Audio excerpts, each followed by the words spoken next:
ವಿಚಾರ ಮಾಡಿದ್ವಿ. ಇವತ್ತಿನ ವಿಚಾರ ಏನು ಅಂದ್ರೆ, ಮನುಷ್ಯನ ಮನಸ್ಸು ಶುದ್ಧ ಗಾಜು, ಶುದ್ಧವಾದ ಗಾಜು, ಸ್ಫಟಿಕ ಕಲ್ಲು. ಅದ್ರ ಬಗ್ಗೆ ತಿಳಿಸ್ತಾ ಇದ್ದಾರೆ. ಜೋ ಮೋಧಾದ್ ಸಮಸಾನ್ ಶಿಲ್ सबई रूप समसान कहे कबीर वह सावज की गति तब की दे की बुका. ಯಾವ ರೀತಿ ಈ ಶುದ್ಧವಾದ ಗಾಜು ಸ್ಫಟಿಕ ಸಮಾನಕ್ಕೆ, ಸ್ಫಟಿಕ ಶಿಲೆಗೆ ಅದರ ಸಮಾನ ಇರುತ್ತೆ.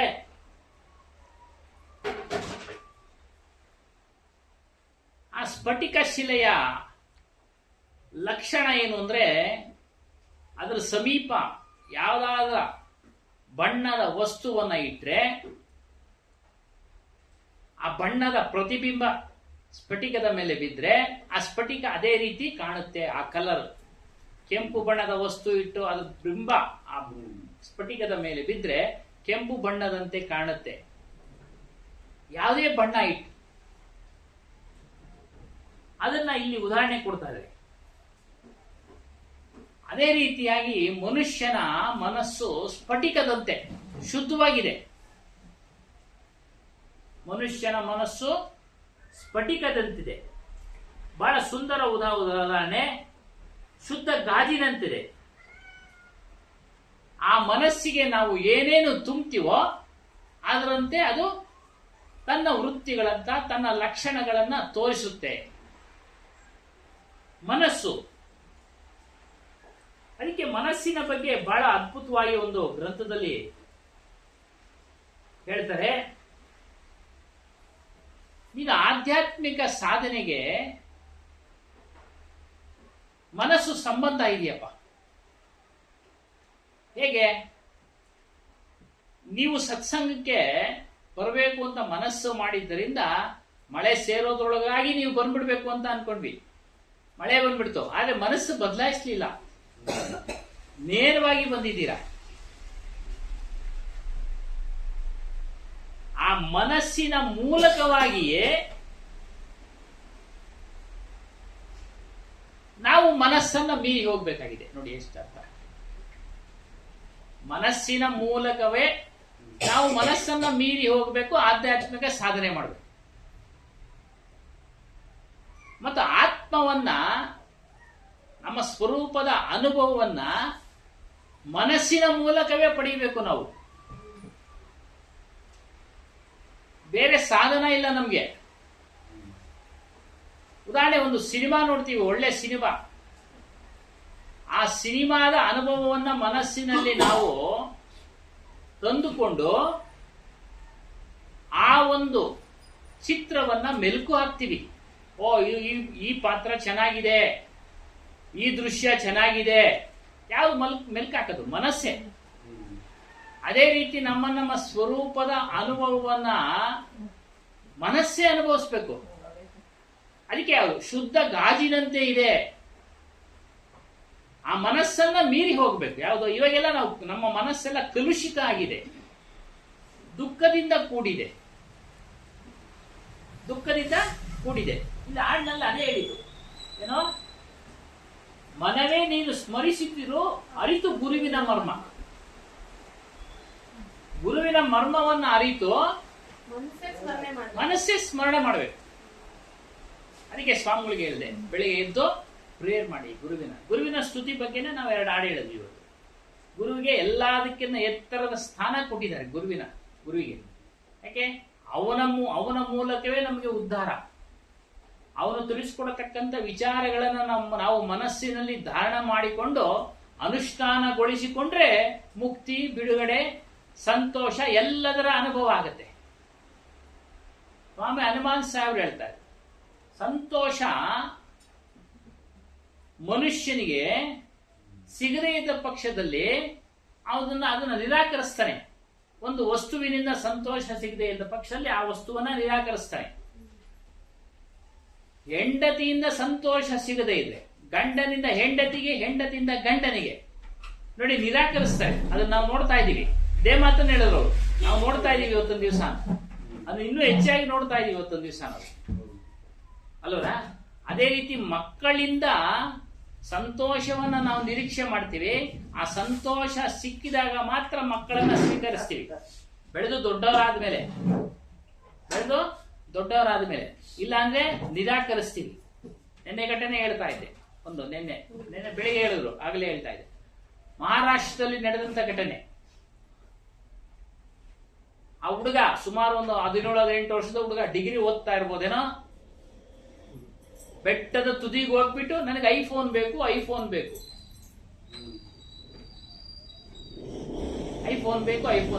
ಇಲ್ಲಿ ಬಿದ್ದೋಗ್ತೀನಿ. ತಂದೆ ಹೇಳ್ತಾ ಇದ್ದಾನೆ, ಬೀಳ್ಬೇಡ, ನಾನು ಕೊಡಿಸ್ತೀನಿ ಅಂತ ಹೋಗಿ ನಿಧಾನ ಹೋಗಿ ಅವನ್ ಕೈ ಹಿಡ್ಕೊಂಡಿದ್ದ. ಅವನ್ ತುದಿನಲ್ಲಿದ್ದ, ಕಾಲು ಸ್ಲಿಪ್ ಆಯ್ತು. ತಂದೆ ಕೈ ಹಿಡ್ಕೊಂಡಿದ್ನಲ್ಲ, ತಂದೆ ಸಮೇತ ಕೆಳಗಡೆ ಬೆಟ್ಟದಿಂದ ಕೆಳಗೆ ಬಿದ್ದೋದ. ಇಬ್ರು ಸತ್ತು. ಅದನ್ನ ನೋಡ್ಲಾರ್ದೆ ತಾಯಿನೂ ಸಹ ಅವ್ರ ಜೊತೆ ಬಿದ್ದು ಸತ್ತು. ನೋಡಿ, ಹೀಗೆ ಆ ಮಗನ ಮನಸ್ಸು ತಂದೆ ಹೇಳಿದ ಕೂಡಲೇ ಕೊಡಿಸ್ತೀನಿ ಅಂದ ಕೂಡಲೇ ಅವನು ವಾಪಸ್ ಬಂದಿದ್ರೆ 3 ಜನರ ಪ್ರಾಣ ಉಳಿಯೋದು.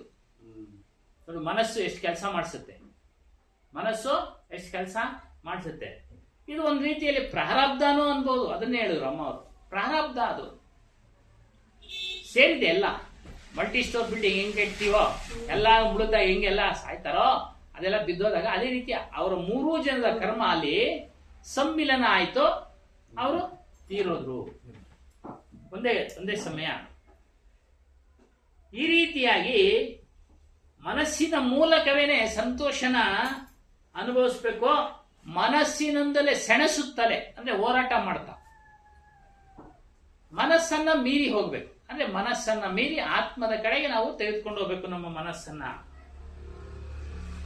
ನಮ್ಗೆ ಆಧ್ಯಾತ್ಮಿಕ ಹಂಬಲ, ನಾವು ಆಧ್ಯಾತ್ಮಿಕಗಳಾಗ್ಬೇಕು, ನಾವು ಸಹ ಮುಕ್ತಿ ಪಡಿಬೇಕು, ಆಧ್ಯಾತ್ಮಿಕ ವ್ಯಕ್ತಿ ಆಗ್ಬೇಕು. ಈ ಹಂಬಲ ಅಂದ್ರೆ ಒಂದು ರೀತಿ ಆಸೆ. ಇವೆಲ್ಲವೂ ಪಡಿಬೇಕಂದ್ರೆ ಜ್ಞಾನ, ಭಕ್ತಿ, ವೈರಾಗ್ಯ ಮಾಡಬೇಕು ಅಂತ ಹೇಳ್ತಾರೆ.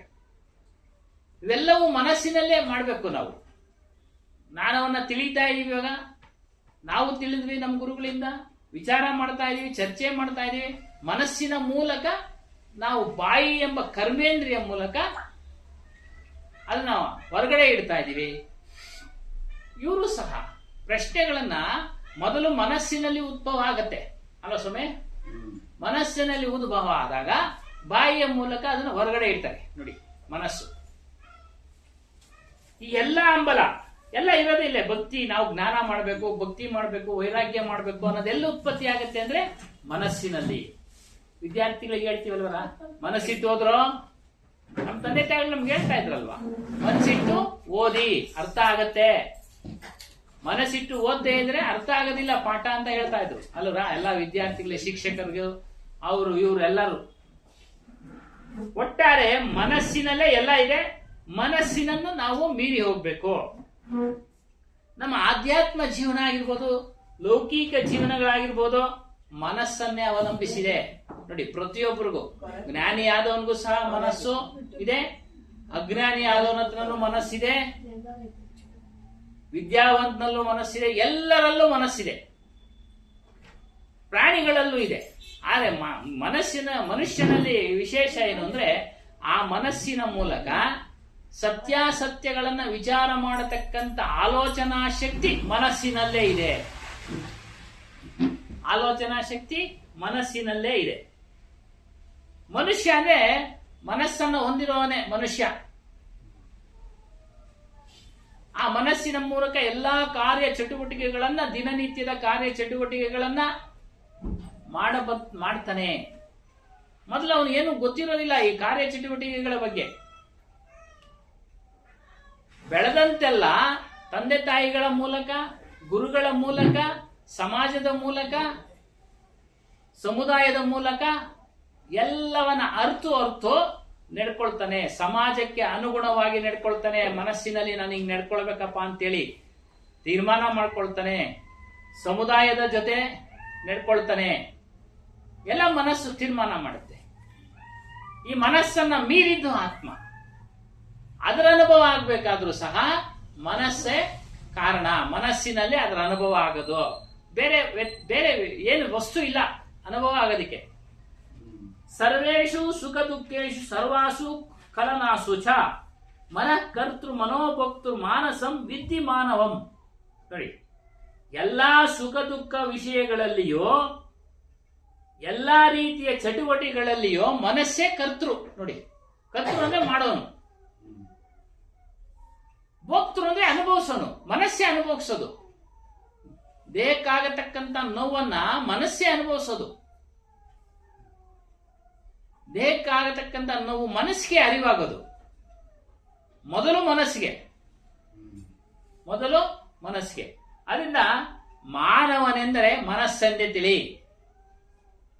ಮಾನವನೆಂದ್ರೆ ಅವನು ಮನಸ್ಸು. ಮನಸ್ಸರ್ವವಿದಂ ರಾಮ ತಸ್ಮಿನ್ನತಃ ಚಿಕಿತ್ಸತೆ ಚಿಕಿತ್ಸತೋ ವೈ ಸಕಲೋ ಜಗಜ್ಜಾಲಮಯೋ ಭವೇತ್. ಹೇ ರಾಮ, ಮನಸ್ಸೇ ಎಲ್ಲವೂ. ಅದನ್ನ ಆಂತರಿಕವಾಗಿ ಅಂದ್ರೆ ಒಳಗಡೆ ನಾವೇ ಸರಿಪಡಿಸ್ಕೊಳ್ಬೇಕು.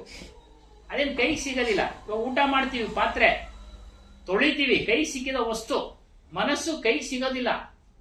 ಆದ್ರೆ ಸುಖ ದುಃಖಗಳನ್ನ ಅನುಭವ ಮಾಡುತ್ತೆ, ಕಷ್ಟ ಸುಖಗಳನ್ನ ಅನುಭವ ಮಾಡುತ್ತೆ. ಅದಕ್ಕೆ ಕಷ್ಟ ಪಡುವಂತ ಕೆಲಸ ಯಾವ್ದು ಮಾಡೋದು? ಮನಸ್ಸೇ. ಕಷ್ಟಕ್ಕೆ ಒಳಪಡೋಕ್ಕಂತ ಕೆಲಸ ಮನಸ್ಸೇ ಮಾಡೋದು. ಮಾಡಿದ ಕೆಲಸ ಫಲಿತಾಂಶ ಮನಸ್ಸೇ ಅನುಭವಿಸೋದು. ಎರಡು ಮನಸ್ಸೇ. ಅದಕ್ಕೆ ಮನಸ್ಸೇ ಕರ್ತೃ, ಮನಸ್ಸೇ ಭೋಕ್ತೃ. ಕರ್ತೃ ಅಂದ್ರೆ ಮಾಡೋದು, ಭೋಕ್ತೃ ಅಂದ್ರೆ ಅನುಭವಿಸೋದು. ಅದನ್ನ ಆಂತರಿಕವಾಗಿ ಸರಿಪಡಿಸಬೇಕು. ಆಂತರಿಕ ಅಂದ್ರೆ ನಮ್ಮ ಮನಸ್ಸನ್ನ ನಾವೇ ಸರಿಪಡಿಸಿಕೊಳ್ಬೇಕು. 2-3 ವಾರದ ಕೆಳಗಡೆ ಇದೀವಿ. ಮನಸ್ಸಲ್ಲಿರ್ತಕ್ಕಂಥ ಮಲಿನವನ್ನ ತೊಳೆದುಕೊಳ್ಳಿ. ಯಾವಾಗ ನಿಮ್ಮ ಮನಸ್ಸು ಆಂತರಿಕವಾಗಿ ಒಳಗೊಳಗೇನೆ ಸರಿ ಹೋಗ್ತಾ ಇರುತ್ತೋ ಆಗ ಇಡೀ ಜಗತ್ತೇ ಸರಿ ಹೋಗ್ತದೆ. ಅಂದ್ರೇನು? ಇಡೀ ಜಗತ್ತು ನಮ್ಗೆ ಚೆನ್ನಾಗಿ ಕಾಣುತ್ತೆ. ಇಡೀ ಜಗತ್ತು ಸರಿ ಹೋಗೋದಿಲ್ಲ. ಜಗತ್ತು ಇದ್ದಂಗೆ ಹಲವಾರು ಅಭಿಪ್ರಾಯಗಳು, ಹಲವಾರು ಅನಿಸಿಕೆಗಳು. ಒಪ್ಪದೇ ಇರೋರು ಇರ್ತಾರೆ, ಒಪ್ಪಿರೋರು ಇರ್ತಾರೆ, ವಿರುದ್ಧವಾಗಿ ಮಾತನಾಡೋರು ಇರ್ತಾರೆ. ಯಾವಾಗ ನಮ್ಮ ಮನಸ್ಸು ಸರೋಯ್ತೋ ಆವಾಗ ಜಗತ್ತೆಲ್ಲ ಸರಿ ಹೋದಂಗೆ ನಮಗೆ ಅನುಭವ ಆಗ್ತಾ ಇರುತ್ತೆ. ಹೋಗೋದಿಲ್ಲ, ವಾದ ವಿವಾದ ಮಾಡಕ್ ಹೋಗೋದಿಲ್ಲ. ವಾದ ವಿವಾದ ಮಾಡಲಿಕ್ಕೆ ಹೋಗೋದಿಲ್ಲ. ಈ ರೀತಿಯಾಗಿ ನಮ್ಮ ಮಾನಸಿಕ ಸ್ಥಿತಿಯನ್ನು ಅವಲಂಬಿಸಿ ವಿಷಯ ಕೆಲವೊಮ್ಮೆ ಸುಖಮಯವಾಗಿಯೂ, ಕೆಲವೊಮ್ಮೆ ದುಃಖಮಯವಾಗಿಯೂ, ಕೆಲವೊಮ್ಮೆ ಒಳಿತಾಗಿಯೂ, ಕೆಲವೊಮ್ಮೆ ಕೆಡುಕಾಗಿಯೂ, ಕೆಲವೊಮ್ಮೆ ಸ್ನೇಹಪೂರ್ಣವಾಗಿ, ಕೆಲವೊಮ್ಮೆ ಶತ್ರುವಾಗಿ, ಕೆಲವೊಮ್ಮೆ ಶೋಭಾಯಮಾನವಾಗಿ, ಕೆಲವೊಮ್ಮೆ ಭಯಂಕರವಾಗಿ ಕಾಣುತ್ತದೆ. ಇದು ವಿಷ್ಣು ಪುರಾಣದ ಮಾತು. ವಿಷ್ಣು ಪುರಾಣ ಏನು? ನಮ್ಮ ಮಾನಸಿಕ ಸ್ಥಿತಿ ಅವಲಂಬದ ಮೇಲೆ, ಆಧಾರದ ಮೇಲೆ ಈ ವಿಷಯಗಳಿಂದ ಕೂಡಿದ ಜಗತ್ತು ಕೆಲವು ಸಮಯ ದುಃಖ ಉಂಟು ಮಾಡುತ್ತೆ, ಮನಸ್ಸು ಅನುಭವಿಸುತ್ತೆ. ಕೆಲವೊಂದು ಸುಖ ಉಂಟು ಮಾಡುತ್ತೆ, ಮನಸ್ಸು ಅನುಭವಿಸುತ್ತೆ. ಕೆಲವೊಮ್ಮೆ ಕೆಡುಕು ಮಾಡಿದ್ರಪ್ಪ ನಮ್ಗೆ ಅವರು ಅನ್ಸುತ್ತೆ, ಆ ಕೆಡುಕನ್ನ ಮನಸ್ಸು ಅನುಭವಿಸುತ್ತೆ, ತೊಂದರೆನ. ಹೀಗೆ ಎಲ್ಲದಕ್ಕೂ ಮನಸ್ಸೇ ಕಾರಣ. ನೋಡಿ, ಯಾವುದೂ ಶಾಶ್ವತ ಅಲ್ಲ, ಸುಖನೂ ಶಾಶ್ವತವಲ್ಲ. ಜೀವನದಲ್ಲಿ ಪ್ರತಿಯೊಬ್ಬ ಮನುಷ್ಯನಿಗೂ ದುಃಖನೂ ಶಾಶ್ವತವಲ್ಲ. ಯಾವ ವಸ್ತುವಿನಿಂದ ಸುಖ ಉಂಟಾಗುತ್ತೋ ಅದೇ ವಸ್ತುವಿನಿಂದ ದುಃಖನೂ ಉಂಟಾಗಬಹುದು. ಒಮ್ಮೆ ಕೋಪ ಉಂಟಾದ್ರೆ ಮತ್ತೆ ಅದೇ ವ್ಯಕ್ತಿಯ ಮೇಲೆ ಪ್ರಸನ್ನತೆ ಉಂಟಾಗುತ್ತೆ. ಎಲ್ಲ ಮನಸ್ಸಿನ ಕೆಲಸ. ಮನಸ್ಸೇ ಜಗತ್ತನ್ನ ನಡೆಸುವುದು. ಜಗತ್ತಂದ್ರೆ ಫಸ್ಟ್ ನಮ್ದು. ಜಗ ಅಂದ್ರೆ ಜನ್ಮಿಸಿದ್ದು, ಗತ್ತಂದ್ರೆ ನಾಶವಾಗದು. ಆ ಹೊರಗಿನ ಜಗತ್ತು ಒಂದಲ್ಲ ಒಂದು ದಿನ ನಮ್ಮನ್ನು ಬಿಟ್ಟು ಹೋಗುತ್ತೆ. ನಮ್ಮ ಮನಸ್ಸು ಸಹ ದೇಹದೊಂದಿಗೆ ಒಂದಲ್ಲ ಒಂದು ದಿನ ಹೋಗ್ಬಿಡುತ್ತೆ. ಆದ್ರೆ ಇದಕ್ಕೆಲ್ಲ ಚೈತನ್ಯ ಕೊಡ್ತಾ ಇರತಕ್ಕಂಥ ಸತ್ಯನಾಮ ಎಂಬ ಸ್ವರೂಪ, ಆತ್ಮಸ್ವರೂಪ ಶಾಶ್ವತ. ಶಾಶ್ವತವಾಗಿರುತ್ತೆ. 3 ಕಾಲಗಳಲ್ಲಿ 3 ಅವಸ್ಥೆಗಳಲ್ಲಿ ಇರುತ್ತೆ. ಆ 3 ಕಾಲದ ಅವಸ್ಥೆಯನ್ನು ಸಹ ಮನಸ್ಸೇ ವಿಚಾರ ಮಾಡ್ತಾ ಇರೋದು. ಭೂತಕಾಲದ ವಿಚಾರ ಮನಸ್ಸೇ ಮಾಡ್ತಾ ಇರೋದು, ಭವಿಷ್ಯತ್ ಕಾಲದ ವಿಚಾರ ಮನಸ್ಸೇ ಮಾಡೋದು, ವರ್ತಮಾನದ ಕಾಲದ ವಿಚಾರವನ್ನ ಮನಸ್ಸೇ ಮಾಡೋದು. ಬುದ್ಧಿ ಅದಕ್ಕಿಂತ ತೀರ್ಮಾನ ತೆಗೆದುಕೊಳ್ಳೋದು. ಮನಸ್ಸು ದ್ವಂದ್ವಕ್ಕೆ ಒಳಗಾದಾಗ, ಅನುಮಾನ ಪಟ್ಟಾಗ ಬುದ್ಧಿ ತೀರ್ಮಾನ ತೆಗೆದುಕೊಳ್ಳುತ್ತೆ. ಅದು ತೀರ್ಮಾನ ಅಂದ್ರೆ ಸರಿ ತಪ್ಪುಗಳನ್ನ ವಿಚಾರ ಮಾಡಿ ಅದು ತೀರ್ಮಾನ ತೆಗೆದುಕೊಳ್ಳುತ್ತೆ. ಇದು ಸರಿ ಇದೆ ಮಾಡೋ, ಇದು ಸರಿ ಇಲ್ಲ ಮಾಡಬೇಡ. ಬುದ್ಧಿ ನೋಡಿ, ಅದಕ್ಕೆ ಮನಸ್ಸು, ಬುದ್ಧಿ, ಚಿತ್ತ, ಅಹಂಕಾರ ಎಂಬ ಅಂತಃಕರಣ ಚತುಷ್ಟಯಗಳನ್ನ ಹೇಳಿದರು. ಅಂತಃಕರಣ ಚತುಷ್ಟಯಗಳನ್ನ ಹೇಳಿದರು. ಚಿತ್ತ ಅಂದ್ರೆ ಮನಸ್ಸಿನ ಒಂದು ಭಾಗ, ಬೇರೆ ಏನಲ್ಲ. ನಮಗೆ ದ್ವಂದ್ವ ಆಗ್ಬಿಡುತ್ತೆ ನೋಡಿ. ಈ ಸಿನಿಮಾಗಳಲ್ಲಿ ತೋರಿಸ್ತಾರೆ, ಒಬ್ಬನು ವ್ಯಕ್ತಿ ದ್ವಂದ್ವ ಆದಾಗ ಇನ್ನೊಂದು ಒಂದು ನೆರಳು ಪ್ರತಿಬಿಂಬ ಪಕ್ಕದಲ್ಲಿ ಬಂದು ಇದು ಮಾಡೋ ಅಂತ ಒಂದು, ಇನ್ನೊಂದು ಮಾಡಬೇಡ ಸರಿ ಇಲ್ಲ ಅಂತ ಒಂದು ನೋಡಿ. ಅದೇ ಆ ಸಮಯದಲ್ಲಿ ವಿವೇಕ ಅಂದ್ರೆ ಬುದ್ಧಿ, ಜ್ಞಾನ ಕೆಲಸ ಮಾಡುತ್ತೆ. ಯಾವಾಗ ಆತ್ಮಜ್ಞಾನದಲ್ಲಿರ್ತಕ್ಕಂಥ ವ್ಯಕ್ತಿ ಸಾಮಾಜಿಕ ಜ್ಞಾನವನ್ನೇ ತಿಳಿದಿರಲಿ, ಅವನು ತೀರ್ಮಾನ ಮಾಡ್ತಾನೆ, ಇದರಿಂದ ನನಗೆ ನಷ್ಟ ಆಗುತ್ತೆ, ಇದರಿಂದ ನನಗೆ ದುಃಖ ಆಗುತ್ತೆ, ಇದನ್ನು ಮಾಡಬಾರದು ನೋಡಿ. ಅದೇ ಬುದ್ಧಿ ಕೆಲಸ. ಅವನಿಗೆ ಅದರ ಬಗ್ಗೆ ವಿವೇಕ ಜ್ಞಾನ ಇದ್ದದ್ದಾದ ಪಕ್ಷದಲ್ಲಿ ಅವನು ಅದನ್ನ ತೀರ್ಮಾನ ಮಾಡಿ ಕಷ್ಟಕರವಾಗಿರ್ತಕ್ಕಂಥ ಅಂದ್ರೆ ದುಃಖ ಕೊಡತಕ್ಕಂಥ ಕೆಲಸವನ್ನ ಬಿಡ್ತಾನೆ.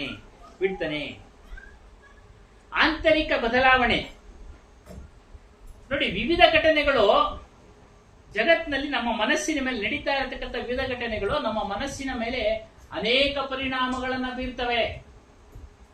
ಅನೇಕ ಪರಿಣಾಮಗಳನ್ನ ಉಂಟು ಮಾಡಿ ರಾಗದ್ವೇಷಾದಿ ವಿವಿಧ ಭಾವಗಳನ್ನ ಕೆರಳಿಸುತ್ತವೆ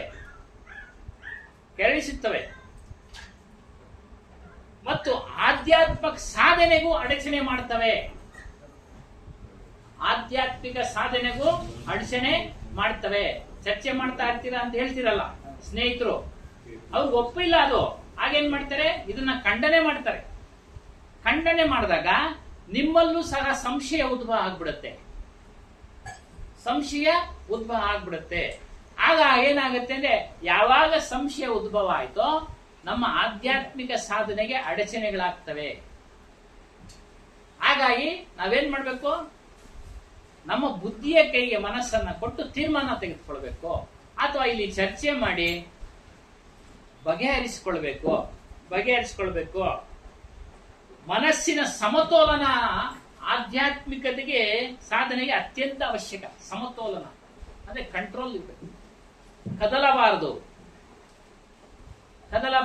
ದೃಢವಾದ ನಿಶ್ಚಯದಿಂದ ನಾವು ಶ್ರದ್ಧೆಯಿಂದ ಆಧ್ಯಾತ್ಮಿಕದ ವಿಚಾರಗಳನ್ನ ಮನನ ಮಾಡಬೇಕು. ಕೇಳಿದ ಬಳಿಕ ಶ್ರವಣ ಮನನ ಮಾಡ್ತಾ ಇದ್ದಾಗ ನಮ್ಗೆ ಉತ್ತರ ಸಿಗುತ್ತೆ. ಮನಸ್ಸಿನ ಸಮತೋಲನ ಅವಶ್ಯಕ. ಉಳಿಸಿಕೊಳ್ಳುವುದು ಆಧ್ಯಾತ್ಮಿಕ ಸಾಧನೆ ಅವಶ್ಯಕ. ನಾವು ಕದಲಬಾರದು. ನಾವು ಇವತ್ತು ಕದಲಿಲ್ಲ. ಇವರು ಮಳೆ ಬಂದ್ರು, ಎಲ್ಲ ಸ್ವಾಮಿಗಳು ಬಂದ್ರು, ಅವ್ರು ಬಂದ್ರು ನೋಡಿ. ಇದೇ ಮನಸ್ಸಿನ ಸಮತೋಲನ. ಯಾಕೆ ಈ ದಿನ ನಮ್ಗೆ ಮಿಸ್ ಆದ್ರೆ ನಾವು ನೆಕ್ಸ್ಟ್ ವೀಕ್ ವರೆಗೂ ಕಾಯ್ಬೇಕು ಶಬ್ದಗಳನ್ನ ಕೇಳೋದಿಕ್ಕೆ. ನಾವು ಹಣ ಗಳಿಸಕ್ಕೆ ರಾತ್ರಿ ಹಗಲು ಮಳೆ ಆಗಲಿ ಬಿಸಿಲಾಗಲಿ ಹೇಳಿ ಸ್ವಾಮಿ. ಇವರೆಲ್ಲ ಮಳೆ ಒಳಗೆ ಬಂದ್ರು ಸರಿ ಹೇಳಿ. ಬರೋದಕ್ಕೆ ಕರ್ತೃ ಯಾರು? ಮನಸ್ಸೆ ಆಗ್ಲಿಲ್ಲ. ಕರ್ತೃ ಮನಸ್ಸೆ, ಭಕ್ತೃ ಮನಸ್ಸೆ. ನೋಡಿ, ಇವಾಗ ಶಬ್ದಗಳನ್ನ ಕೇಳ್ತಾ ಇದ್ದಾರೆ, ವಿಚಾರ ಮಾಡ್ತಾ ಇದ್ದಾರೆ, ಆ ವಿಚಾರಗಳನ್ನ ಅನುಭವಿಸ್ತಾ ಇದ್ದಾರೆ, ಮನನ ಮಾಡ್ತಾ ಇದ್ದಾರೆ, ಅದರ ಅನುಭವಕ್ಕೆ ಬಂದ್ಬಿಡುತ್ತೆ. ಇವಾಗ ನಾನು ಗಾಡಿಯಲ್ಲಿ ಓದ್ತಾ ಇರ್ತೀನಿ, ಮೊಬೈಲ್ ಕಳ್ಕೊಂಡ್ಬಿಡ್ತೀನಿ. ಸರಿ, ನನಗೆ ಬಾಧೆ ಆಗೋದು ಮನಸ್ಸು ಬಾಧೆ ಆಗುತ್ತೆ. ಹೌದು, ಮನಸ್ಸು ಬಾಧೆ ಆಗುತ್ತೆ. ಬುದ್ಧಿ ಅವಾಗ ಬಾಧೆ ಬೀಳ್ತಾ ಇರ್ತೀನಿ. ಅವಾಗ ಬುದ್ಧಿ ಯಾವ ತರ ಇರುತ್ತೆ? ಬುದ್ಧಿಗೆ ಏನ್ ಕೆಲಸ? ಮೊಬೈಲು ನಾನು ಭದ್ರವಾಗಿ ಇಟ್ಕೊಳ್ಬೇಕಾಗಿತ್ತು ಅಂತ ಬುದ್ಧಿ ಹೇಳುತ್ತೆ ಅವಾಗ. ಅಲ್ಲ ಸ್ವಾಮಿ, ಯಾಮಾರ್ದೆ ಆತುರವಾಗಿ ಎಲ್ಲಂದ್ರಲ್ಲಿ ಇಟ್ಕೊಂಡ್ಬಿಟ್ಟೆ, ಬಿದ್ದೋಯ್ತು. ಅಲ್ಲ ಸ್ವಾಮಿ, ಮುಂದಿನ ಕರ್ತವ್ಯ ಹೋಗೋ ಸ್ಟೇಷನ್ ಕೊಡು, ಇತ್ತಗೋ ರಸೀದಿ ತಗೋ, ಹೊಸ ಸಿಮ್ಮು, ಅದೆಲ್ಲ ಬುದ್ಧಿ. ಅದು ಬುದ್ಧಿ ಕೆಲಸ. ಬಾಧೆ ಆಗ್ತಾ ಇರ್ತದೆ. ಅವಾಗ ಬುದ್ಧಿ ಏನಂತ ಏನು ಅನಿಸ್ತದೆ ಬುದ್ಧಿಗೆ, ಏನು ಅನ್ನುತ್ತೆ, ಏನು ಅನಿಸುತ್ತೆ. ಅದೇ ಯಾಮಾರ್ದೆ ಅನ್ಸುತ್ತೆ. ಬುದ್ಧಿ ಸ್ವಲ್ಪ ಜ್ಞಾನ ಇದ್ರೆ ಅಯ್ಯೋ ಏನೋ ಕಳೆದೋಗೋದಿತ್ತು ಹೋಯ್ತು ಅಂತದೆ, ಇಲ್ಲದೆ ಹೋದ ಅದನ್ನೇ ಚಿಂತಿಸ್ತಾ ಇರ್ತದೆ. ಎಲ್ಲ ಕಳೆದೋಗೋದೇ ಅನ್ಬಿಡ್ತದೆ ಕಡೆ ಬುದ್ಧಿ. ದೇಹನೇ ಕಳೆದೋಗ್ಬೇಕಾದಷ್ಟು ರಸ್ತೆಗಳಲ್ಲ, ಮೊಬೈಲ್ ಯಾವೆಲ್ಲ ಅಲ್ಲ ನಾನು ಯಾರೋ ಫೋನ್ ಮಾಡಿದ್ರೆ ಬೇಲಾಡೋದು ಬುದ್ಧಿ ಬೇಲಾಡ್ತಾ ಇದ್ದ. ಹೇಳಾಡೋದು ಮನಸ್ಸೇ. ಮನಸ್ಸೇ ತಾನೆ. ಮನಸ್ಸಿಗೆ ತಿಳುವಳಿಕೆ ಇಲ್ಲದೆ ಇದ್ರೆ ಆ ಥರ ನಾವು ಬೀಳ್ತಾರೆ. ಮನಯೇವ ಮನುಷ್ಯಾಣಂ ಕಾರಣಂ ಬಂಧ ಮೋಕ್ಷಗೆ ಅಂತ. ಬಂಧನಕ್ಕೂ ಮೋಕ್ಷಕ್ಕೂ ದುಃಖಕ್ಕೂ ಸುಖಕ್ಕೂ ಮನಸ್ಸೇ ಕಾರಣ. ಆತ್ಮನು ನಿರ್ಲಿಪ್ತ, ಯಾವುದೂ ಕೂಡ ಆತ್ಮನಿಗೆ ರೂಪದಲ್ಲಿ. ಸೂರ್ಯನು ನಿರ್ಲಿಪ್ತವಾಗಿದ್ದಾನೆ, ಎಲ್ಲ ಕಾರ್ಯಗಳು ನಾವು ಮಾಡ್ತಾ ಇದ್ದೀವಿ. ಶರೀರದಲ್ಲೇ ಮನಸ್ಸು ಸಮಯ, ಮನಸ್ಸು ಇರೋದು ಬುದ್ಧಿ ಇರೋದು. ನೀನು ಕಳ್ಕೊಂತ ಇದೆಯಾ ಗುಬೆ, ಹುಷಾರು ಅಂತ ಬುದ್ಧಿ ಹೇಳಕ್ಕಾಗಲ್ಲ ಅಂತ ಅವಾಗ. ನಿಮ್ಗೆ ಯಾವ್ದೋ ಗಮನ ಆ ಕಡೆ ಇರೋದಿಲ್ಲ, ಆಕಸ್ಮಿಕವಾಗಿ ನಡೆಯೋದು ಘಟನೆಗಳು. ಗಮನ ಎಲ್ಲೋ ಐತೆ, ನನ್ನ ಹೌದು. ಮನಸ್ಸು ಗಮನ ಎಲ್ಲೋ ಹೌದು. ಕಡೆ ಯಾರನ್ನೋ ನೋಡ್ಕೊಂಡು ನನ್ಗೇನೋ ಒಂಥರ ಇದಿರ್ತೈತೆ, ಆಸೆ ಆಕಾಂಕ್ಷೆ ನೋಡ್ಕೊಂಡು. ಹೌದು. ಈ ಬುದ್ಧಿ ನಾನು ತಿಂದಿರೋ ಊಟನ ಅದನ್ನು ಸೇವನೆ ಮಾಡ್ತಾ ಇತ್ತಲ್ಲ, ಅದು ಹೇಳ್ಬೋದೇ ಇತ್ತಲ್ಲ. ಜಡ ಅಲ್ಲ. ಮನಸ್ಸು ಒಂದೊಂದ್ಸಾರಿ ಬೇರೆ ಕಡೆ ಹೋಗ್ಬಿಟ್ಟು ವಸ್ತು ಜಡ ಅಲ್ಲ. ನೀವು ಇಲ್ಲಿ ಅದು ಕೂತಿರ್ತೀರ, ಅದು ಗೊತ್ತಾಗುತ್ತಾ? ಮನಸ್ಸು ರಾಜಕೀಯಕ್ಕೆ ಹೋಗ್ಬಿಡ್ತದೆ. ಅವಾಗ ನಿಮ್ಗೆ ಇಲ್ಲಿ ಅಷ್ಟಾಗಿ ಪ್ರಜ್ಞೆ ಇರೋದಿಲ್ಲ. ಅಲ್ಲಿ ನೀರಜ್ ಮುನ್ರಾಜ್ ಬರ್ತಿದ್ರು ಅಂತ ಮನಸ್ಸು ಅಲ್ಲಿಗೆ ಹೋಗ್ಬಿಡ್ತದೆ. ಗಮನ ಆ ಕಡೆ ಇರ್ತದೆ, ಆ? ಮೊಬೈಲ್ ಈ ಕಡೆ ಅವಾಗ ಹೋಗ್ತದೆ. ಇದು ದೇಹ ಇಲ್ಲಿರ್ತದೆ. ಬಾಡಿ ಪ್ರೆಸೆಂಟ್, ಬುದ್ಧಿ ಆಬ್ಸೆಂಟ್, ಮೈಂಡ್ ಆಬ್ಸೆಂಟ್. ಅದಕ್ಕೆ ಇಲ್ಲಿ ಹೇಳ್ತಾರೆ, ದೇಹ ಮತ್ತು ಮನಸ್ಸು ಇಂದ್ರಿಯಗಳಿಗೆ ಮೀರಿದ ಆತ್ಮಸ್ವರೂಪ ನೋಡಿ, ಅದು ಮೂಲ ಪ್ರಜ್ಞೆ, ಅದು ಎಲ್ಲೂ ಹೋಗೋದಿಲ್ಲ. ಅದೇ ಬೇಸಿಕ್ಕು ಮನುಷ್ಯನಿಗೆ. ಅದರಿಂದನೇ ಇಷ್ಟೆಲ್ಲಾ ಕೆಲಸಗಳನ್ನ ಬುದ್ಧಿಯಿಂದ ಮನಸ್ಸಿನಿಂದ ಎಲ್ಲವನ್ನ ಮಾಡ್ತಾ ಇದ್ದಾನೆ, ಎಲ್ಲವನ್ನ ಮಾಡ್ತಾ ಇದ್ದಾನೆ. ಅವರು ಒಂದು ಒಳ್ಳೆ ಉದಾಹರಣೆ ಕೊಟ್ಟರು. ಒಬ್ಬ ರೋಗಿ ತಾನು ಗುಣಮುಖನಾಗಬೇಕು, ಮತ್ತೆ ಎಂದಿನಂತೆ ವ್ಯವಹಾರಗಳಲ್ಲಿ ತೊಡಗಿಕೊಂಡಿರ್ಬೇಕು ಅಂತ ಹೇಳ್ತಾ ಅಂದುಕೊಂಡು ಅವನ ಆಸ್ಪತ್ರೆಯಲ್ಲಿ ಚಿಕಿತ್ಸೆ ಪಡೀತಾ ಇದ್ದಾನೆ. ಆದ್ರೂ ಸಹ ಚಿಕಿತ್ಸೆ ಫೇಲ್ಯೂರ್ ಆಗಿ ಅವನು ಹೊರಟೋದ್ರೆ, ನೀವು ಕೇಳಿದ ಪ್ರಶ್ನೆಗೆ ಉತ್ತರ ಏನ್ ಮಾಡ್ತೀರಾ? ಅದನ್ನ ಪ್ರಾರಬ್ಧ ಅಂತೀವಿ. ನಿಮ್ಮ ಮೊಬೈಲು ಅಷ್ಟೇ, ಹೋಗೋದಿತ್ತು ಅಲ್ಲಿ ಹೋಯ್ತು, ಅದು ಪ್ರಾರಬ್ಧ. ಪ್ರಾರಬ್ಧ ಸಮಯ ಹೋಗೋದಿತ್ತು ಹೋಯ್ತು. ಆ ಸಮಯದಲ್ಲಿ ಮರೆವು ಬಂತು ನಿಮ್ಮ ಬುದ್ಧಿಗೆ. ಯಾಕೆ? ಅದು ಹೋಗ್ಬೇಕಾಗಿತ್ತು ಅಲ್ಲಿ. ಬಾರದು ಬಪ್ಪದು ಹಾ. ಅವಾಗ ಖಂಡಿತ ಅದೇ ಅದೇ ಖಂಡಿತ ಅದೇ. ಹೀಗೆ ಮರವೇ ಬರುತ್ತೆ, ಮರವೇ ಬರುತ್ತೆ.